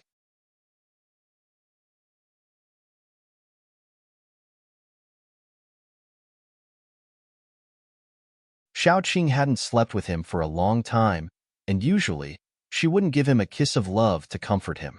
Just as he was reading, Ito Jimoko suddenly came in. Yinchua thought that she had gone to the wrong place, so he looked at her and said in Japanese, "Your cabin is next door?" Ito Jimoko didn't leave. Instead, She came to his side. She bent down and deliberately opened a button on her collar. She couldn't hold the fullness of her chest anymore, giving people the feeling that it was about to jump out. Yin Chiyue's face immediately darkened. Get out. Yin Jun Ito Jimuko knelt beside Yin Chiyue and stretched out her hand with a pitiful expression. Then, she said, please let me serve you. I will make you happy. When Yin Chiyue almost kicked him out, Xiaoqing was already squatting at the door. She narrowed her eyes and looked at Ito Jimuko, then said, this man is mine. Yin Chiyue was originally a little nervous, but then he saw Xiaoqing looking down at Ito Jimuko with a cold and murderous gaze. She was clearly jealous. Yin Chiyue, who was originally a little nervous and panicked, immediately felt as if his heart was soaked in honey.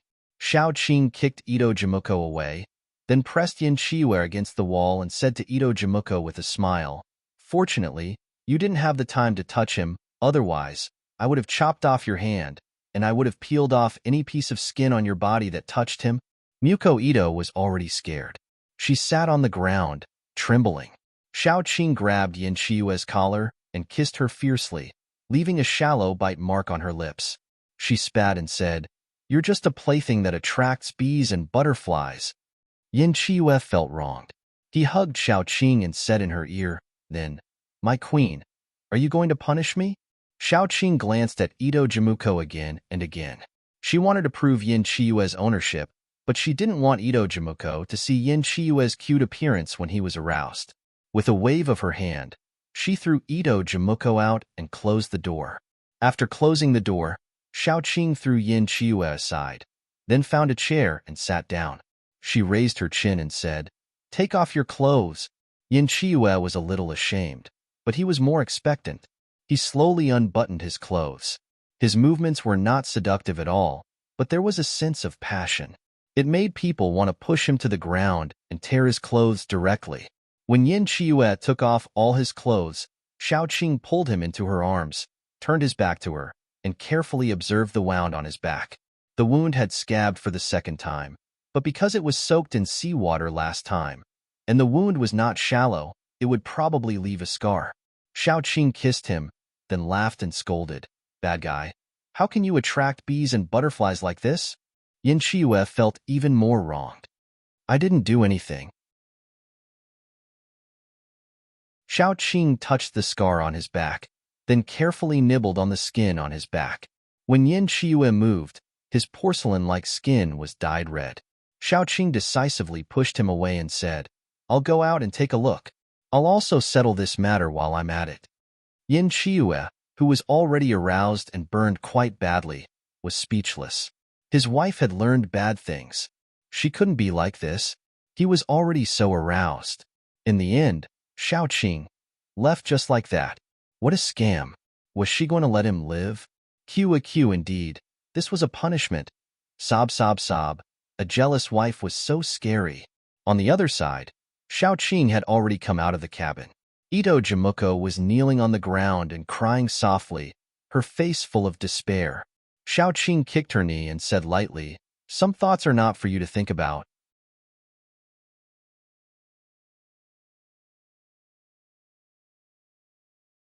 Chapter 438. Mukiko was stunned. She thought that Xiaoqing would kill her or throw her into the sea to feed the fish, but Xiaoqing didn't. She didn't do anything. After the warning, she lazily went back to the fishing spot. When she hugged Air Dai, she smiled and said, oh, I forgot to tell you. This man is also mine. She wasn't killed, and it seemed that she was allowed to stay on the ship. Mukiko was so happy that she cried and was very grateful. She knew very well what would happen to a man who coveted a powerful female paranormal in the apocalypse. She was prepared to die, but she was lucky. Of course, she didn't know that if it wasn't for the fact that she didn't have time to do anything, Xiaoqing would have thrown her into the sea long ago. It was only because Yin Chiyue's expression pleased Xiaoqing that she had the thought of giving her a chance. That was all. Then Fenglan, Ito Jimiko, and Xiaoqing lived a life of being dazzled by Xiaoqing every day. One was a dummy, and the other was Yin Chiyue. They were so tired of her that they wished they could stick to Xiaoqing every day. Mukiko, who used to sleep in the same room with Xiaoqing, was kicked out and could only sleep on the deck. Then Yin Qiue and Dummy immediately took the opportunity to sneak back into Xiao Qing's bed. But there was one thing that was pitiful. Dummy couldn't eat, which was quite normal. Yin Qiue had the ability, but she could only watch and couldn't eat. After officially being together with Yin Qiue, Xiao Qing cared more about Yin Qiue's body. She didn't want Yin Qiue to die early because of her body. She hoped that Yin Qiue could be well, and they could live together for the rest of their lives. The first step of nourishing the body was abstinence. The second step was eating habits. The third step was moderate exercise. There was nothing to exercise on the ship. He couldn't get up every morning and run around the cabin. The last step was temporarily put aside. The first and second points needed to be thoroughly implemented, especially abstinence. There was a saying that 1 drop of that 10 drops of blood was harmful to the body. Therefore, he had to abstain from sex. Xiao Qing was glad that she had changed many of Yin Qiue's bad eating habits and work and rest habits. Now she just needed to stick to it. She was doing this for Yin Qiue's good, and Yin Qiue knew that as well. But in front of his wife, it was really a sad thing to be able to see but not eat. Compared to Dai, she was treated much better. After all, Dai could only do that when she was breaking through. Therefore, Xiao Qing was not on guard. It was normal for her to kiss and hug him. Yin Qiue was like a dragonfly skimming the surface of the water. This extremely unfair treatment made Yin Qiue tear up. Every day, she wanted to bang her head on the ground and knock a hole in the deck. While showing off their love, she also trained Yin Qiue. After a few days, they finally saw the coast. There was an indescribable sense of accomplishment. After all, they had experienced too much. It was inevitable that they would be a little excited when they arrived in Japan. After arriving on the shore, Xiao Qing was very grateful to the 3 cute sharks. They had a good cooperation, so she especially wanted to hire them again on the return trip, but she couldn't let them wait. So after Xiao Qing gave them a lot of crystal nuclei, they were reluctant to part with each other. As soon as Muko Ito came ashore, she took the initiative to say to Xiao Qing, "Maybe the Chinese Empire is different from our Japan. Here, it's very chaotic. We advocate strength above all. People are even divided into different classes. Paranormals are superior, while ordinary people can only be slaves. Their lives are very miserable. There is even a human trade between survivor bases. If you want to stay in Japan for a while, I suggest that you first get a residence certificate of a base as a pass. It will be more convenient for you to move."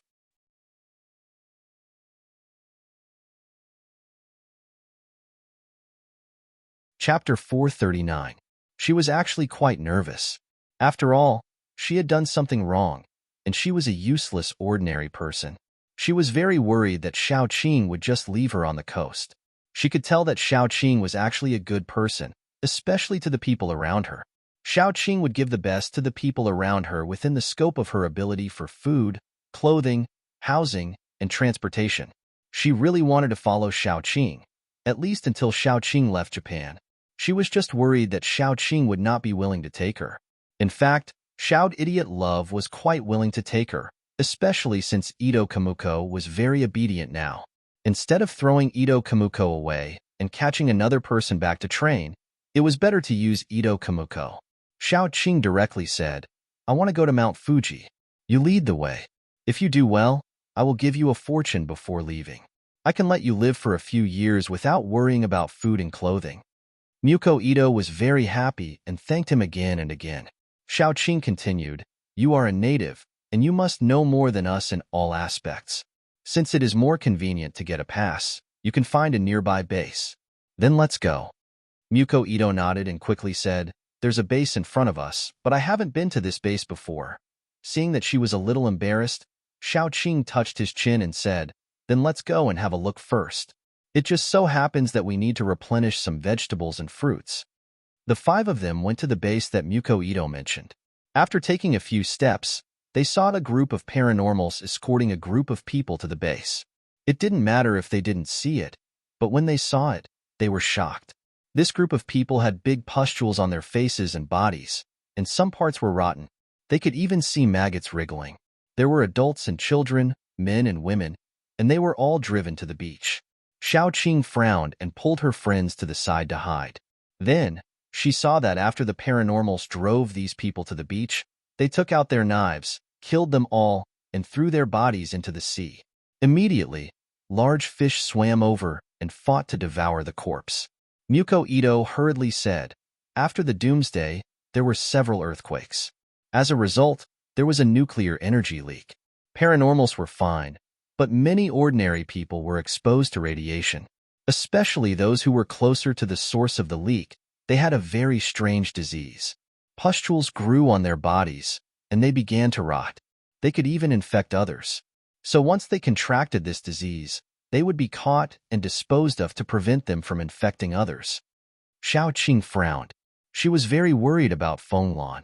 After all, he was an ordinary person. What if he was accidentally exposed to radiation? This thing was illusory. Who knew if he would be exposed to radiation?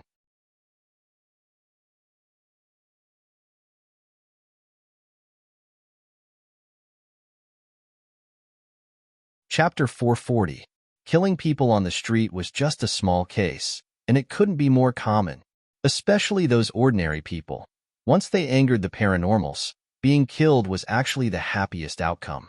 This country was too scary. Compared to the Celestial Empire, it was like heaven. It was said that Xiao Qing couldn't accept it. Although Japan was very scary, the process of entering the base was similar. Ordinary people needed to be quarantined for a night before they could enter the base, while paranormals only needed to register and prove that they were paranormals. Xiao Qing didn't want to keep a low profile, but she also didn't want to be too high profile, so when she filled in the registration form, she filled in as a 4th level with paranormal. Yin Chiue also filled in as a 4th level air die, strength paranormal. Before entering the base, Mukiko Ito had begged Xiao Qing to speak up for her. This was because it was normal for ordinary people, especially beautiful women like her, to be toyed with during quarantine. In fact, it was even very normal. Although she had no choice in the past and had to sell her body in exchange for a chance to live, which woman would be willing to be played like this? Moreover, little brother Feng Lan was so handsome, and he was also very dangerous. Therefore, before Xiao Qing went in, she gave some crystallic cores to the guards at the door. Coupled with her formidable strength, those people wouldn't do anything to Feng Lan, Ito Jimiko, and Mukiko. Mukiko Ito told Xiao Qing a lot about the rules of the base, so the first thing Xiao Qing and her friends did after entering the base was to find a place to stay and wait for Feng Lan and Mukiko Ito to come back. As soon as they entered the base, they deeply felt what Mukiko Ito had said. Ordinary people were worse than dogs, because as soon as they entered, they saw several uniformed men dragging away a badly mutilated body, and next to them was a paranormal with an arrogant face, who was wiping the blood on his hands with a handkerchief. Those shabbily dressed ordinary people with yellow faces were very timid, and they didn't even dare to come close, let alone watch the show like in the Celestial Empire. He was afraid that if he accidentally angered this lord, he would also become a bloody corpse. Not far away, there was a big fat man holding a young girl's hand. That's right, he was holding a dog's leash in his hand. The other end of the leash was connected to a dog collar, which was around the young girl's neck. The pitiful girl was only wearing a thin cotton shirt and shorts. If she crawled a little slower, she would be whipped. Her back was covered in streaks of blood. Was this the cruelest thing? No. There was also another man who was dragging a naked woman on the road with a rope around her neck. No one knew how long they had been dragging her. The woman clutched the rope around her neck and was on the verge of death.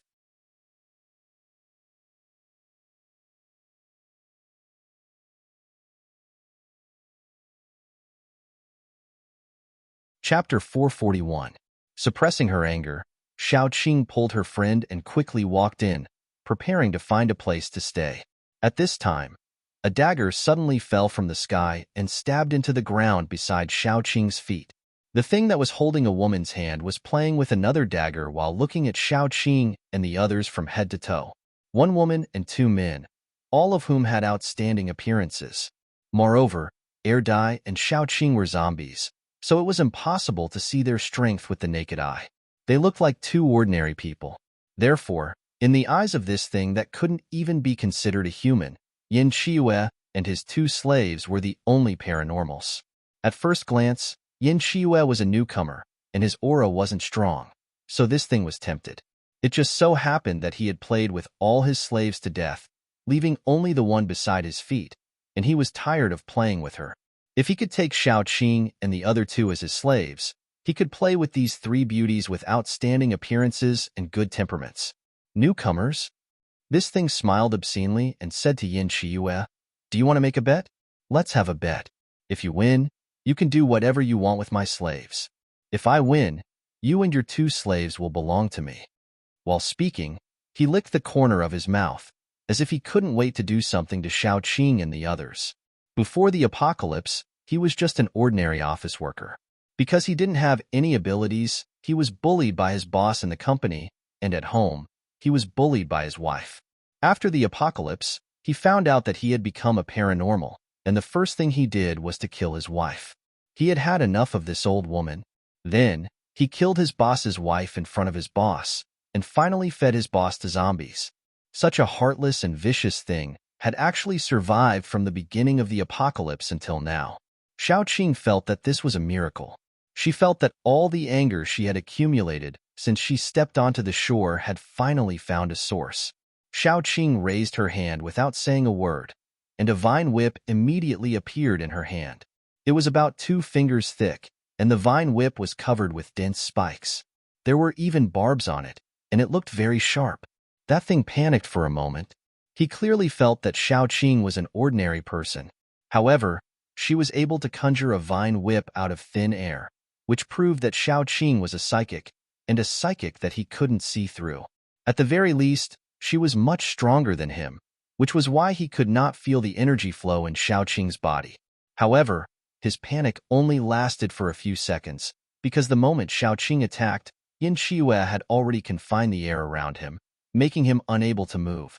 He could only watch the vine whip falling on his face. The spikes pierced into his flesh, and the barbs tore his flesh apart when the whip swung up. Within a few minutes, Xiaoqing had turned the man into a bloody man.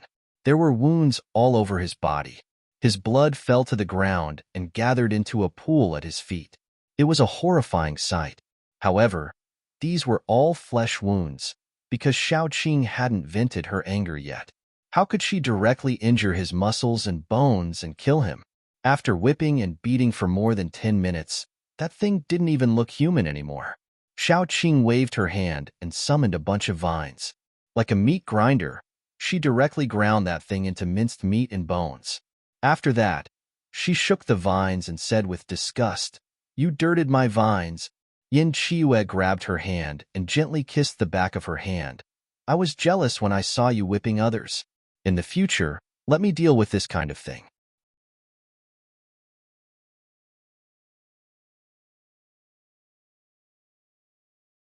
Chapter 442. Xiaoqing glanced at him and did not say anything. She only thought in her heart, "You still have to abstain from sex." Then, she went around the pile of flesh and blood and walked past it from the side. Her actions were swift and decisive, and the surrounding people were stunned by her actions.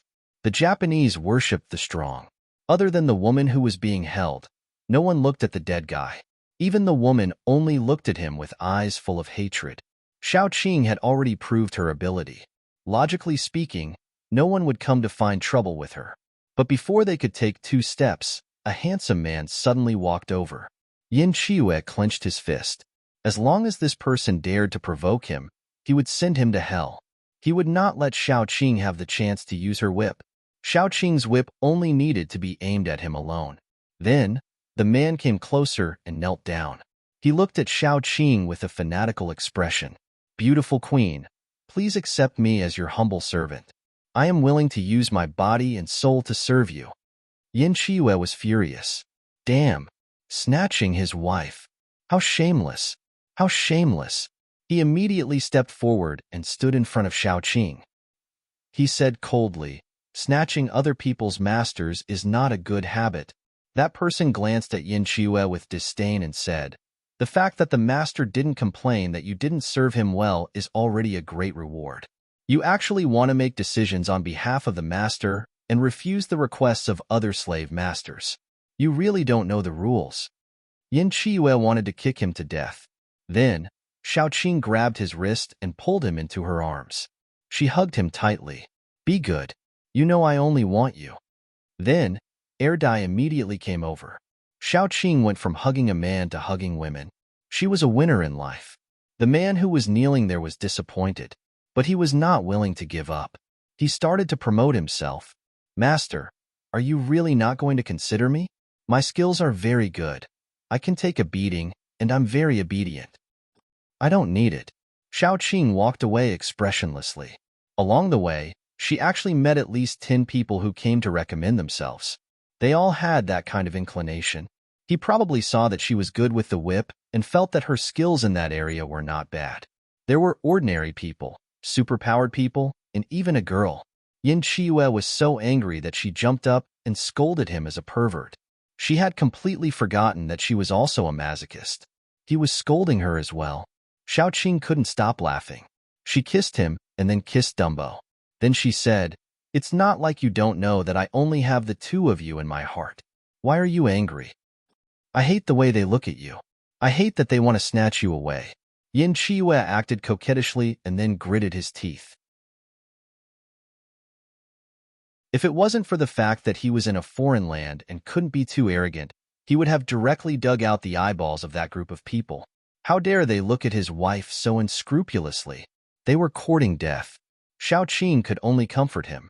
As she comforted him, she found someone who was similar to a real estate agent and rented a house to live in. As soon as they entered the house, Yin Chiyue came over and asked for a kiss. He even pulled Xiaoqing's hand into his clothes and said pitifully, "You haven't touched me for so long. Aren't we boyfriend and girlfriend now?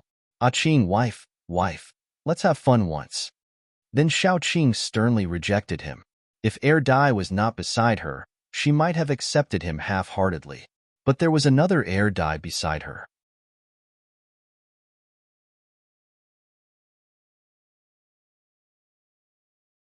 Chapter 443. With Air Dai's personality, he would definitely interfere when the time came. Although she was used to having 2 lovers, she wasn't used to having sex with 2 men. Even if Air Dai didn't participate and just watched from the side, she wouldn't be able to take it. Therefore, she rejected Yin Chiyue with a serious expression and then said in the tone of an old Chinese doctor, "Your body is too weak. You need to abstain. Let's talk about it again in a few months." In a few months. In a few months. In a few months. Yin Chiyue felt that he was going crazy. It wasn't easy for him to get his wife, but he could only watch and not touch her all day. Every time he was aroused, he could only be intimate with his left and right hands. Every time, she would follow his left and right hands in slow motion, and the right and left hands would replay in slow motion.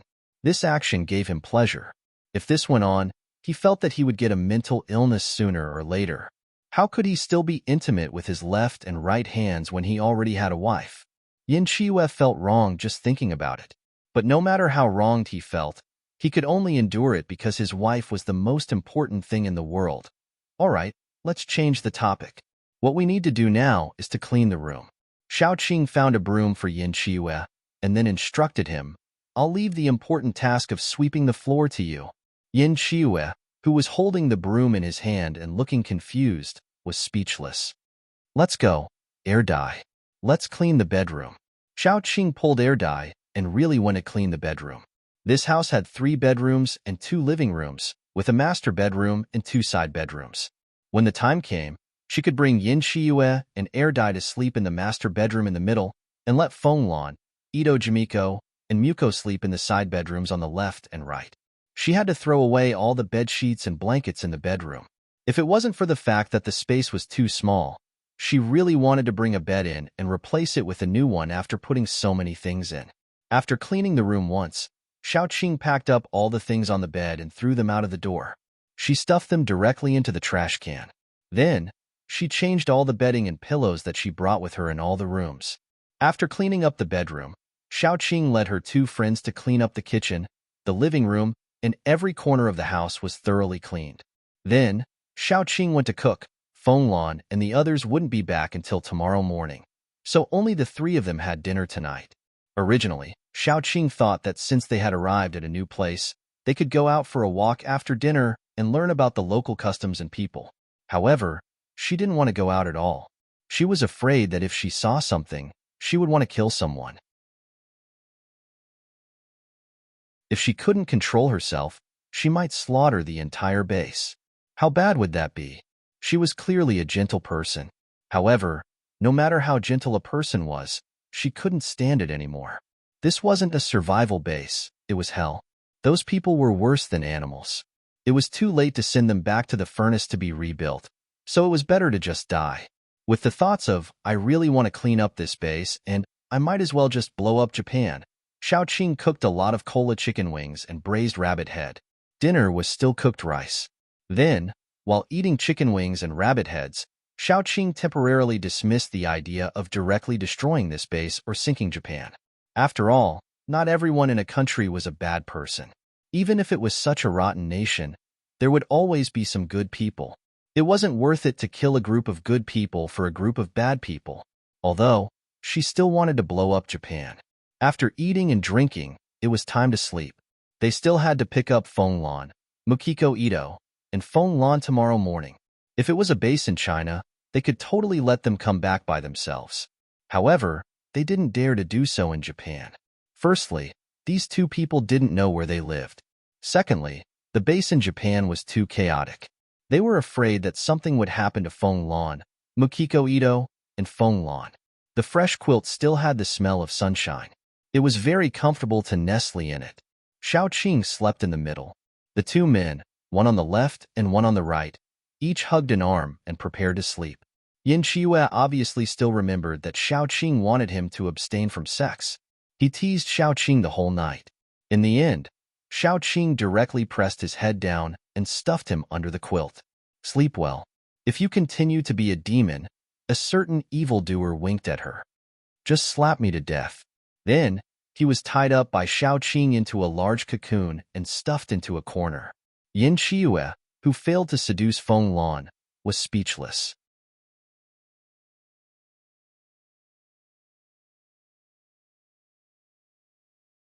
Chapter 444.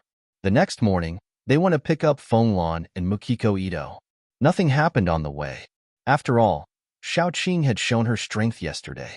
Unless they were confident that they could defeat Xiaoqing, no one dared to cause trouble. Of course, there was another possibility, which was that they did not want to live anymore. After picking up the two people, Xiaoqing asked Mukiko Ito, "How can I get a pass? It's the end of the world. You just need to prove your strength, register, and express your willingness to join the base. Then you can get a pass." Mukiko Ito quickly said, "There are a total of 61 survivor bases in Japan. This pass can be used everywhere. It will be more convenient no matter where you go." Xiaoqing nodded and led them to the registration place. She really didn't want to stay here any longer. She just wanted to get the pass as soon as possible, go to Mount Fuji, find what she wanted, and leave this damn place. She did not want to stay in a perverted place like Japan for a minute longer. She wanted to go as far as she could. The registration place was in the central hall of the base. She would pass by the central square. Xiaoqing wanted to take a detour because there would be a lot of things she did not want to see. But if she took a detour, she would have to walk more. Maybe she would meet more things, so Xiaoqing went straight. When she passed by the square, Xiaoqing found that many people were around the square. She did not know what they were doing. She looked closer and found that there was a competition in the middle of the square. Mukiko Ito said, "This is the case. There will be a competition here from time to time. The bets are the slaves. People who want to compete will first take out 1 or 2 slaves and pawn them. Then the competition will be held. The winner can take away the slaves of the loser." "Can they kill people?" Xiaoqing asked curiously. Mukiko Ito quickly said, "In Japan, the strong are respected. If someone is killed in the process of a fight, the officials will not care, unless the person killed has a background." After hearing her explanation, Xiaoqing understood and asked excitedly, "Can I join?" She didn't want slaves. She just wanted to kill people. No, she wanted to kill animals. Over the past day and night, she had accumulated too much anger. She had exploded a little before, but it had not been completely released. Now, looking at the square, almost every paranormal had a slave with them, and those slaves were all injured. According to Ito Kumiko, these injured slaves were more favored, and many of them were killed or disabled. Once a slave was crippled, it would be better for them to die. At least it would be easier for them to die. They wouldn't have to drag their crippled bodies around and beg for death. None of the people who came to participate in this kind of competition were good people. It would not be excessive to kill them all. You have to get a pass before you can participate, Muko Ito said awkwardly. Xiaoqing nodded and took her friends to get a pass. When getting a pass, she encountered a problem.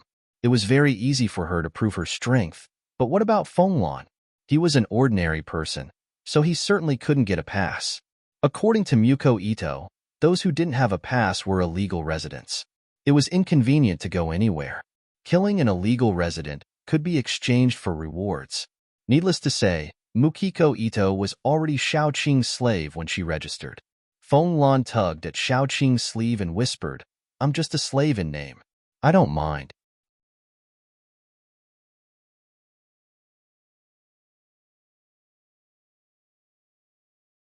Chapter 445. Yin Chiyue was even more straightforward. She said to the person in charge of registration happily, "I'm an accessory of my queen." The person in charge of registration was dumbfounded. He had never seen someone so happy as a slave before. This person must be crazy. In the end, all four of them were registered under Xiaoqing's name. From this, it could be seen how low the status of slaves was. In the registration book, slaves didn't exist as human beings, but as the possession of paranormals. They had the same status as livestock, food, and so on. After getting the pass, Xiaoqing was a little happy. "Can I participate in the competition?" Mukiko Ito nodded, and a group of people went directly. In the center of the square, there was a registration. Only after registration could they participate in the competition. During the registration, at least one slave must be given to the organizer as collateral. During the registration, before Xiaoqing said anything, Mukiko Ito walked out consciously. She knew that Fenglan was Xiaoqing's friend, and Erdai and Yin Chiyue were Xiaoqing's lovers. Xiaoqing would never give the three of them as collateral. So, instead of waiting to be collateral, it was better for her to take the initiative to win Xiaoqing's favor. Xiaoqing patted her on the shoulder and said seriously, "Don't worry, I won't lose." Then she asked the person in charge of registration, "Are there any rules?" The person in charge of registration said, "There are no rules. As long as you like other people's slaves, you can challenge them. Do you see those slaves standing next to them? The tag hanging around their necks represents their master. You can challenge whichever slave you fancy." "That's right," said Tang Walin. "Can I only challenge one person at a time?" Xiaoqing continued to ask. The man glanced at Xiaoqing curiously, then said, "There's no limit to that. As long as you like, you can challenge all the superpowered people here. It won't be a problem." "That's good." Xiaoqing's smile was very gentle, but the person in charge of registration couldn't help but shiver. He pulled his coat and muttered, "Is it too thin? It's not cold today." Xiaoqing glanced around, then immediately pointed to the boy with the most injuries and said, "I want to challenge his master." Not far away, a man who was sitting and resting stood up. He was very strong, with a fierce face. When he stood up, he took off his shirt, revealing his muscles and dense chest hair.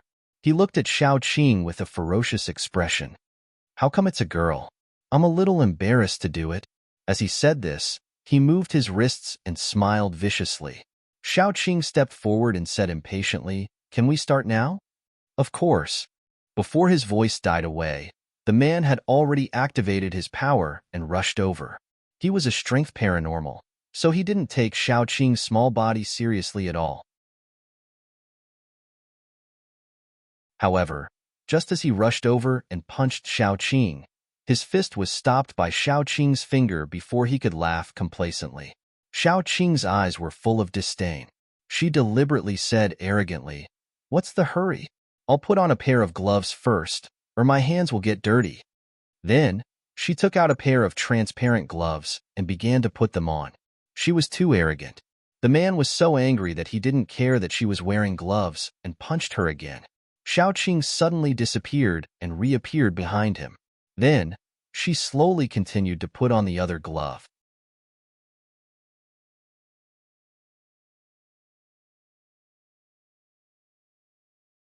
Chapter 446. That person punched Xiao Qing 3 or 4 times, but none of his punches even touched the corner of Xiao Qing's clothes. Xiao Qing stretched her 10 fingers and then said with a smile, "It's my turn." Then, just as the man was about to punch, she grabbed his wrist and kneed him in the stomach. The man thought his body was as hard as a steel plate, but Xiao Qing's knee was like a drill. It forced him to bend over, and he almost vomited. Xiao Qing was disgusted. She pressed the back of the man's head and kicked him hard on the back. Her movements were very fast. Before the man could fall to the ground, she kicked him from the bottom up and sent him flying. For the next 3 minutes, the man did not land on the ground and was beaten up in the air by her for 3 minutes. When Xiao Qing finally stopped, there was not a single bone left on the man's body except for his head. She stepped on the back of the man's head and slowly pushed it into the ground. Then, she said lazily, "Someone, come and drag this dirty thing away." The onlookers were shocked. Japanese women were generally docile. After the apocalypse, the proportion of paranormals was much less than that of men. So, men were the dominant ones. They had never seen such a violent and cruel woman. It was simply subverting their concept of traditional women. As if she was gambling in a casino, Xiao Qing stuffed the slave she had won behind her. Then she pointed to another slave whose injuries were slightly lighter than the one behind her and said, "I've also taken a fancy to this one. Let's continue." Another man who looked very short and wretched stood up. He smiled obscenely and said, "If I win, I don't want your slave. How about sleeping with me for a few days?" "Sleep your ass. Come on." Xiao Qing beckoned with her finger. The man smiled. He wasn't the blockhead from before. From the fight between Xiao Qing and the blockhead, it could be seen that Xiao Qing was also a strength-type paranormal. He was the sharpest and fastest wind-type paranormal. He had no problem playing with such a strength-type paranormal. Then, when the fight began, he was beaten up by Xiao Qing before he could use his power. Xiao Qing participated in this fight purely to vent her anger. So, she didn't want to kill her opponent in an instant. Instead, she poured her energy into her opponent's body to imprison his power. Then, she just beat him up with her fists and feet. She had a sense of propriety. She could guarantee that her opponent was still alive before she stopped. She did not kill them. She only crippled them. Death was not scary. What was scary was living a life worse than death. In a place like Japan, where the strong reigned supreme, becoming a cripple or even worse than a cripple was more ruthless than killing them. Especially these people who had been high for a long time. Once they fell to hell, it would be more painful. This was the best punishment for them. After crippling 2 paranormal in a row, those who came to watch the show and those who came to participate in the fight all looked at her in a different light. No one looked down on Xiao Qing anymore. After all, she was able to kill 2 high-level paranormal in a row, which already showed her strength. After stuffing the slave as a trophy to the back again, Xiao Qing pointed at another slave. "I want to challenge his master." This time, even the person in charge of registration couldn't help but ask, "Don't you need to take a break?" Xiao Qing shook her head. Again. After half an hour, there were already 10 slaves behind Xiao Qing. In other words, she defeated 10 paranormal in a row without any rest. Those people looked at her from the eyes that there was a good show to watch. To the woman's strength was not bad. To God, where did this lunatic come from? She was so strong that she couldn't let go of them. When it came to the 11th person, that person said in a very straightforward manner, "I'll give you the slave. I admit defeat." Xiao Qing frowned with dissatisfaction. "This is against the rules." "No rules. This slave is yours." That person left the slave without saying anything and ran away. What a joke. His strength was worse than the weakest paranormal in the previous 10. He didn't want to die. In the end, no one dared to accept the challenge. Boring. Xiao Qing took off her gloves. Yin Qiue immediately came forward with a tissue and carefully wiped her fingers. Then, she leaned over and gave her a kiss of love. "My wife is so awesome." Erdai didn't show any weakness. She leaned over and kissed Xiao Qing's other cheek. "Then let's call it a day," Xiao Qing said regretfully. In fact, she hadn't beaten enough, and the anger in her heart hadn't been completely vented. Unfortunately, This group of people had been scared out of their wits by her. Xiaoqing sneered and turned around. The noble and cold expression on her face turned into the word embarrassed. The problem was, what about this group of slaves?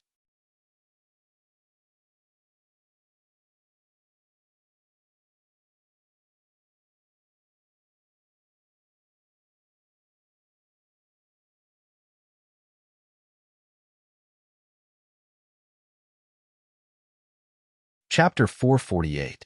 After that, she took these people and let Muko Ito lead the way to the Slave Management Center. The Slave Management Center was actually a general name, which was the comprehensive name of the Slave Management Center and the Slave Trading Center. The Slave Trading Center was in front of the Slave Management Center. After passing through the small market, they could reach the Slave Management Center. Xiaoqing opened her eyes again. There were parents who took their children out to sell. Those children were older than 10 years old, and the younger ones were only 4 or 5 years old. She really didn't know how they could bear to do that. Do people buy these very young children? Xiaoqing pointed to a 4 or 5-year-old boy and asked. Before Muko Ito could ask, the little boy who was injured the most before whispered, "Yes, they buy slaves, not necessarily to use. They may also buy them for food." The boy's eyes were full of sadness. He lowered his head and no longer looked around. Then he said, "Some paranormals like to eat people, especially children. Their meat is fresh and tender. I heard that there is a very important person in the base who especially likes to eat children. That is, children who are less than 6 years old are drunk and steamed directly. It is said that this way, not only the meat is tender, but also has the fragrance of wine." Xiaoqing's footsteps paused slightly. She couldn't help but feel disgusted. She felt that she had underestimated the Japanese people. There was no most disgusting, only more disgusting. They could do such a thing. Even dogs wouldn't eat their conscience. This place was really challenging her patience. She felt that she might explode at any time and destroy this strange place. Xiaoqing, who was angry, didn't notice that the boy had been secretly looking at her with the corner of his eyes. Xiaoqing, who was disgusted, couldn't help but speed up. She didn't want to look at both sides at all. She was afraid that she couldn't help but slap the parents who sold their children to death, and then slap the people who bought the slaves to death. Were these people all animals? The children they gave birth to, a piece of meat that fell from their own body, only 4 or 5 years old, were sold to others to eat. How could they bear to do that? Xiaoqing held back her anger all the way to the door of the slave management office. She was afraid that if she was angry, she would fight with the management group. So, she asked Muko Ito to negotiate with the other party. Of course, Xiaoqing was also listening from the side. While listening, Xiaoqing discovered that those slaves were really cheap. The price of selling them was even less than a bag of rice. Those with outstanding looks might be slightly more expensive. Those with slightly inferior looks might not even be worth the price of 2 vegetables. Human lives were truly more worthless than anything else. When the slaves walked in one by one, the youth who had spoken earlier suddenly knelt down and hugged Xiaoqing's leg. "Master, master, please let me stay. I will serve master well. I will do whatever master asks me to do." "Get up." Xiaoqing originally wanted to kick him, but in the end, the youth was the most seriously injured. Now, his face was pale and he was sick. If she kicked him, he might be kicked to death. The youth hugged Xiaoqing's leg tightly. He seemed to be betting that Xiaoqing wouldn't kick him away directly, so he hugged Xiaoqing's leg tightly. Xiaoqing looked around and saw that the people around them were looking at them. This wasn't a problem. So, she expressionlessly dragged the pendant on her leg and left. After leaving, she found a quiet place and tore the youth down. She threw him aside. "What do you want?" "I just want to stay by master's side. I don't want to be sold." The youth's eyes were misty, and he looked very pitiful. "If I meet a bad-tempered master with my current body, I'm afraid I can't even withstand a beating."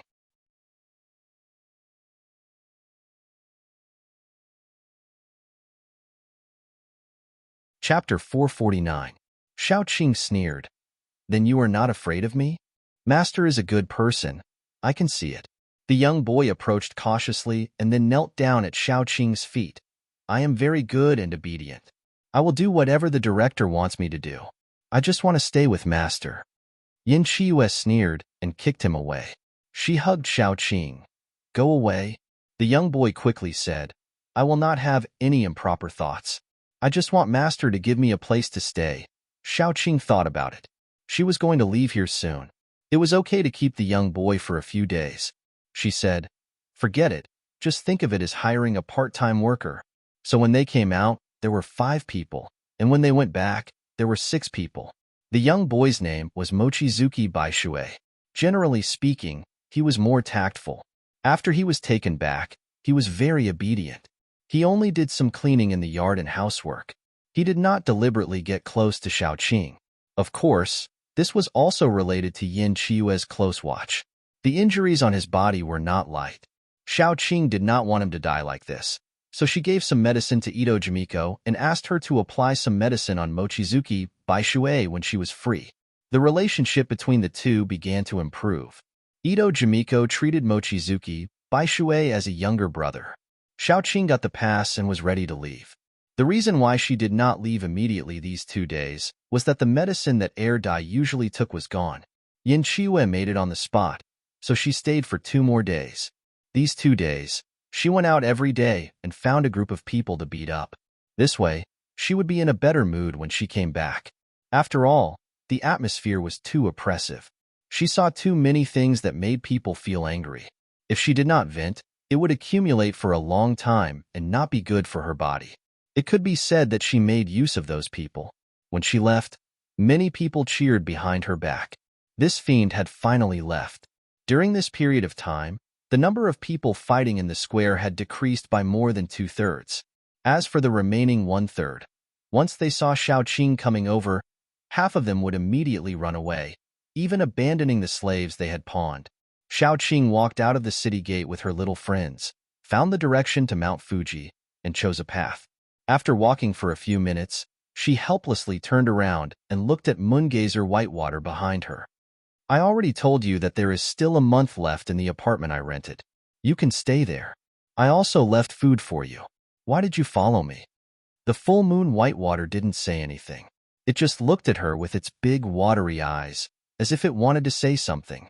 Xiaoqing said coldly, if you insist on following me, then so be it. If you encounter any danger, I won't save you. Mochizuki Baishui still did not speak. Then he really followed her for a whole day. When it was time to set up camp in the afternoon, Moongazer Whitewater was watching from a distance. It hugged its knees pitifully and sat in the grass. It took out a dry and hard biscuit from its small cloth bag and ate it. At night, he slept in the grass. Xiaoqing tossed and turned at night. She was angry at Mochizuki Baishui's stubbornness, and she was angry at herself for being too soft-hearted. She gritted her teeth and decided to ignore him. As a result, when she got up the next morning, Mochizuki Baishui was covered in dew. Unsurprisingly, he was sick. His face was red. He obviously had a fever. His vision was a little blurry, but he still stubbornly followed Xiaoqing. Not to mention Mukiko Ito. Even Feng Lan could not bear to see him like this. When Mochizuki Baishui could not hold on and fell down several times and got up again, Xiaoqing sighed and said to Mukiko Ito, go and carry him here.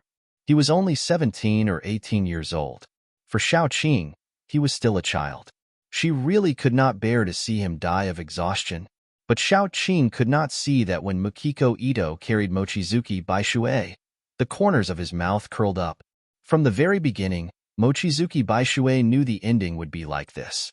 Because he saw very clearly that Xiaoqing was actually a person who could be persuaded by reason but not cowed by force. She looked very cold, but in fact, she was very soft-hearted. So, she would definitely let him stay. On the other side, Yin Qiyue's eyes were dark. He also saw clearly that Mochizuki Baishui was very similar to him in many ways. A mountain could not accommodate 2 tigers, not to mention this one had bad intentions. Yin Qiyue did not object to anything, because he would never oppose Xiaoqing's decision, but he was secretly vigilant.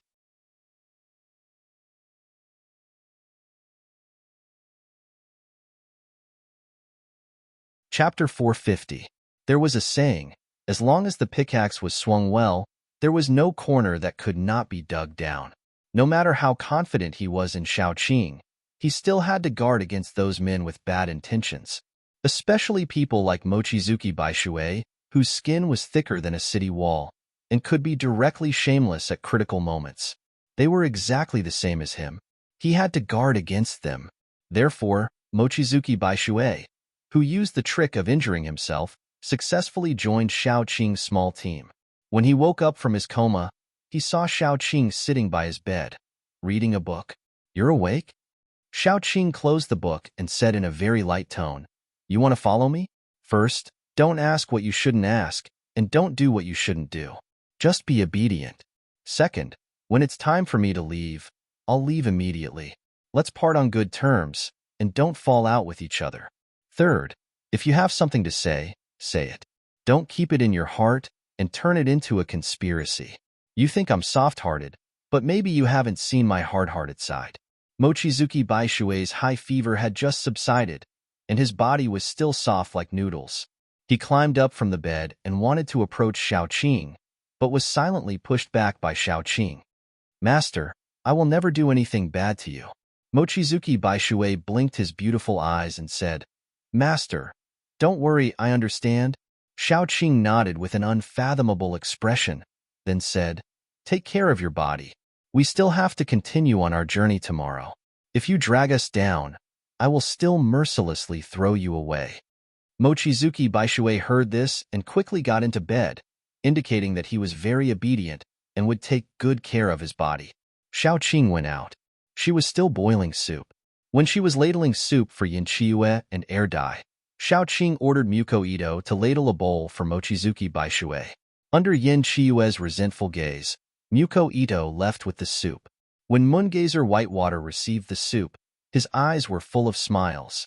Moongazer Whitewater said that he had a hard heart, but in his eyes, he was a soft mess.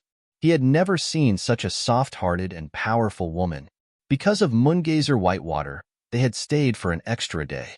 Otherwise, with Moongazer Whitewater's body, he would never have been able to keep up with their speed. Because of that, Yin Chiue was very unhappy. When Shaoqing was reading, Yin Chiue lay in bed and stared at Shaoqing's back with melancholy and resentment. Staring at Shaoqing, she turned around helplessly. "What? You've been staring at me the whole afternoon." Yin Chiue was wrapped in the blanket and crawled over like a great green insect. Then, she hugged Shaoqing's small waist and said, "Ah Qing, that moon-gazing Whitewater is not simple." "I know." Shaoqing leaned back lazily and just happened to lie in Yin Chiue's arms. Then she said, "He has many little tricks up his sleeves. I can see them very clearly, but I don't know what his goal is. The road ahead is long and boring, so I don't mind playing with him." "You're bored with me?" Yin Chiue was just massaging Shaoqing's shoulders at first, but soon, his fingers started to mess around. His 2 fingers were very nimble, especially when he was unbuttoning. Shaoqing hooked Yin Chiue's chin and kissed his soft and warm lips. Then, she held his hand and coaxed him like she was coaxing a child. "Stop fooling around. You can't be greedy for a moment of pleasure and ruin your body." Yin Chiue was already holding it in. He dragged Shaoqing onto the bed and said, ah Qing, I can't take it anymore. I miss you so much. Just this once is okay." You're tuning in to the Romance Rendezvous YouTube channel. We're so grateful for your support, and don't forget to subscribe to join us on this incredible journey through captivating stories. Your generosity through donations truly makes a world of difference, as it's the primary source of revenue that allows me to expand and enhance this channel for you. Thank you from the bottom of my heart for being a part of this adventure.